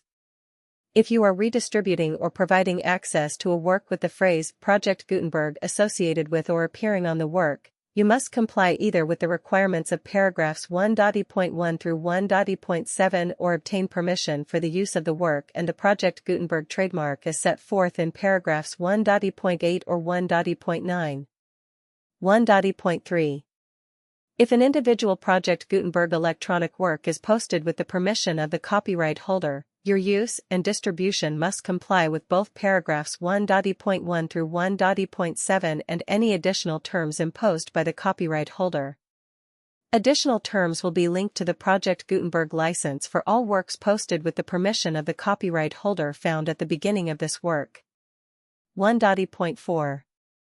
Do not unlink or detach or remove the full Project Gutenberg license terms from this work, or any files containing a part of this work or any other work associated with Project Gutenberg. 1.e.5. Do not copy, display, perform, distribute or redistribute this electronic work, or any part of this electronic work, without prominently displaying the sentence set forth in paragraph 1.e.1 with active links or immediate access to the full terms of the Project Gutenberg license. 1.e.6. You may convert to and distribute this work in any binary, compressed, marked up, non-proprietary or proprietary form, including any word processing or hypertext form. However, if you provide access to or distribute copies of a Project Gutenberg work in a format other than plain vanilla ASCII or other format used in the official version posted on the official Project Gutenberg website, www.gutenberg.org, you must, at no additional cost, fee or expense to the user, provide a copy, a means of exporting a copy, or a means of obtaining a copy upon request, of the work in its original plain vanilla ASCII or other form. Any alternate format must include the full Project Gutenberg license as specified in paragraph 1.e.1. 1.e.7. Do not charge a fee for access to, viewing, displaying, performing, copying or distributing any Project Gutenberg works unless you comply with paragraph 1.e.8 or 1.e.9. 1.e.8. You may charge a reasonable fee for copies of or providing access to or distributing Project Gutenberg electronic works provided that you pay a royalty fee of 20% of the gross profits you derive from the use of Project Gutenberg works calculated using the method you already use to calculate your applicable taxes. The fee is owed to the owner of the Project Gutenberg trademark, but he has agreed to donate royalties under this paragraph to the Project Gutenberg Literary Archive Foundation. Royalty payments must be paid within 60 days following each date on which you prepare, or are legally required to prepare, your periodic tax returns. Royalty payments should be clearly marked as such and sent to the Project Gutenberg Literary Archive Foundation at the address specified in Section 4. Information about donations to the Project Gutenberg Literary Archive Foundation. You provide a full refund of any money paid by a user who notifies you in writing, or by email, within 30 days of receipt that he does not agree to the terms of the full Project Gutenberg license. You must require such a user to return or destroy all copies of the works possessed in a physical medium and discontinue all use of and all access to other copies of Project Gutenberg works. You provide, in accordance with paragraph 1.f.3, a full refund of any money paid for a work or a replacement copy, if a defect in the electronic work is discovered and reported to you within 90 days of receipt of the work. You comply with all other terms of this agreement for free distribution of Project Gutenberg works. 1.e.9. If you wish to charge a fee or distribute a Project Gutenberg electronic work or group of works on different terms than are set forth in this agreement, you must obtain permission in writing from the Project Gutenberg Literary Archive Foundation, the manager of the Project Gutenberg trademark. Contact the Foundation as set forth in Section 3 below. 1.f.1. Project Gutenberg volunteers and employees expend considerable effort to identify, do copyright research on, transcribe and proofread works not protected by U.S. copyright law in creating the Project Gutenberg collection. Despite these efforts, Project Gutenberg electronic works, and the medium on which they may be stored, may contain defects, such as, but not limited to, incomplete, inaccurate or corrupt data, transcription errors, a copyright or other intellectual property infringement, a defective or damaged disk or other medium, a computer virus, or computer codes that damage or cannot be read by your equipment. 1.f.2. Limited warranty. Disclaimer of damages except for the right of replacement or refund described in paragraph 1.f.3, the Project Gutenberg Literary Archive Foundation, the owner of the Project Gutenberg trademark, and any other party distributing a Project Gutenberg electronic work under this agreement, disclaim all liability to you for damages, costs, and expenses, including legal fees.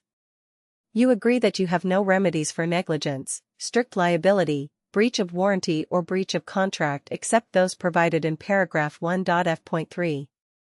You agree that the Foundation, the trademark owner, and any distributor under this agreement will not be liable to you for actual, direct, indirect, consequential, punitive or incidental damages even if you give notice of the possibility of such damage. 1.f.3. Limited right of replacement or refund. If you discover a defect in this electronic work within 90 days of receiving it, you can receive a refund of the money, if any, you paid for it by sending a written explanation to the person you received the work from. If you received the work on a physical medium, you must return the medium with your written explanation. The person or entity that provided you with the defective work may elect to provide a replacement copy in lieu of a refund. If you received the work electronically, the person or entity providing it to you may choose to give you a second opportunity to receive the work electronically in lieu of a refund. If the second copy is also defective, you may demand a refund in writing without further opportunities to fix the problem. 1.f.4.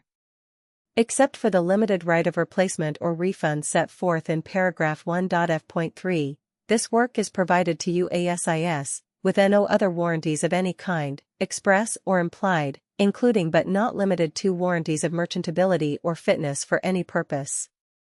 1.f.5. Some states do not allow disclaimers of certain implied warranties or the exclusion or limitation of certain types of damages.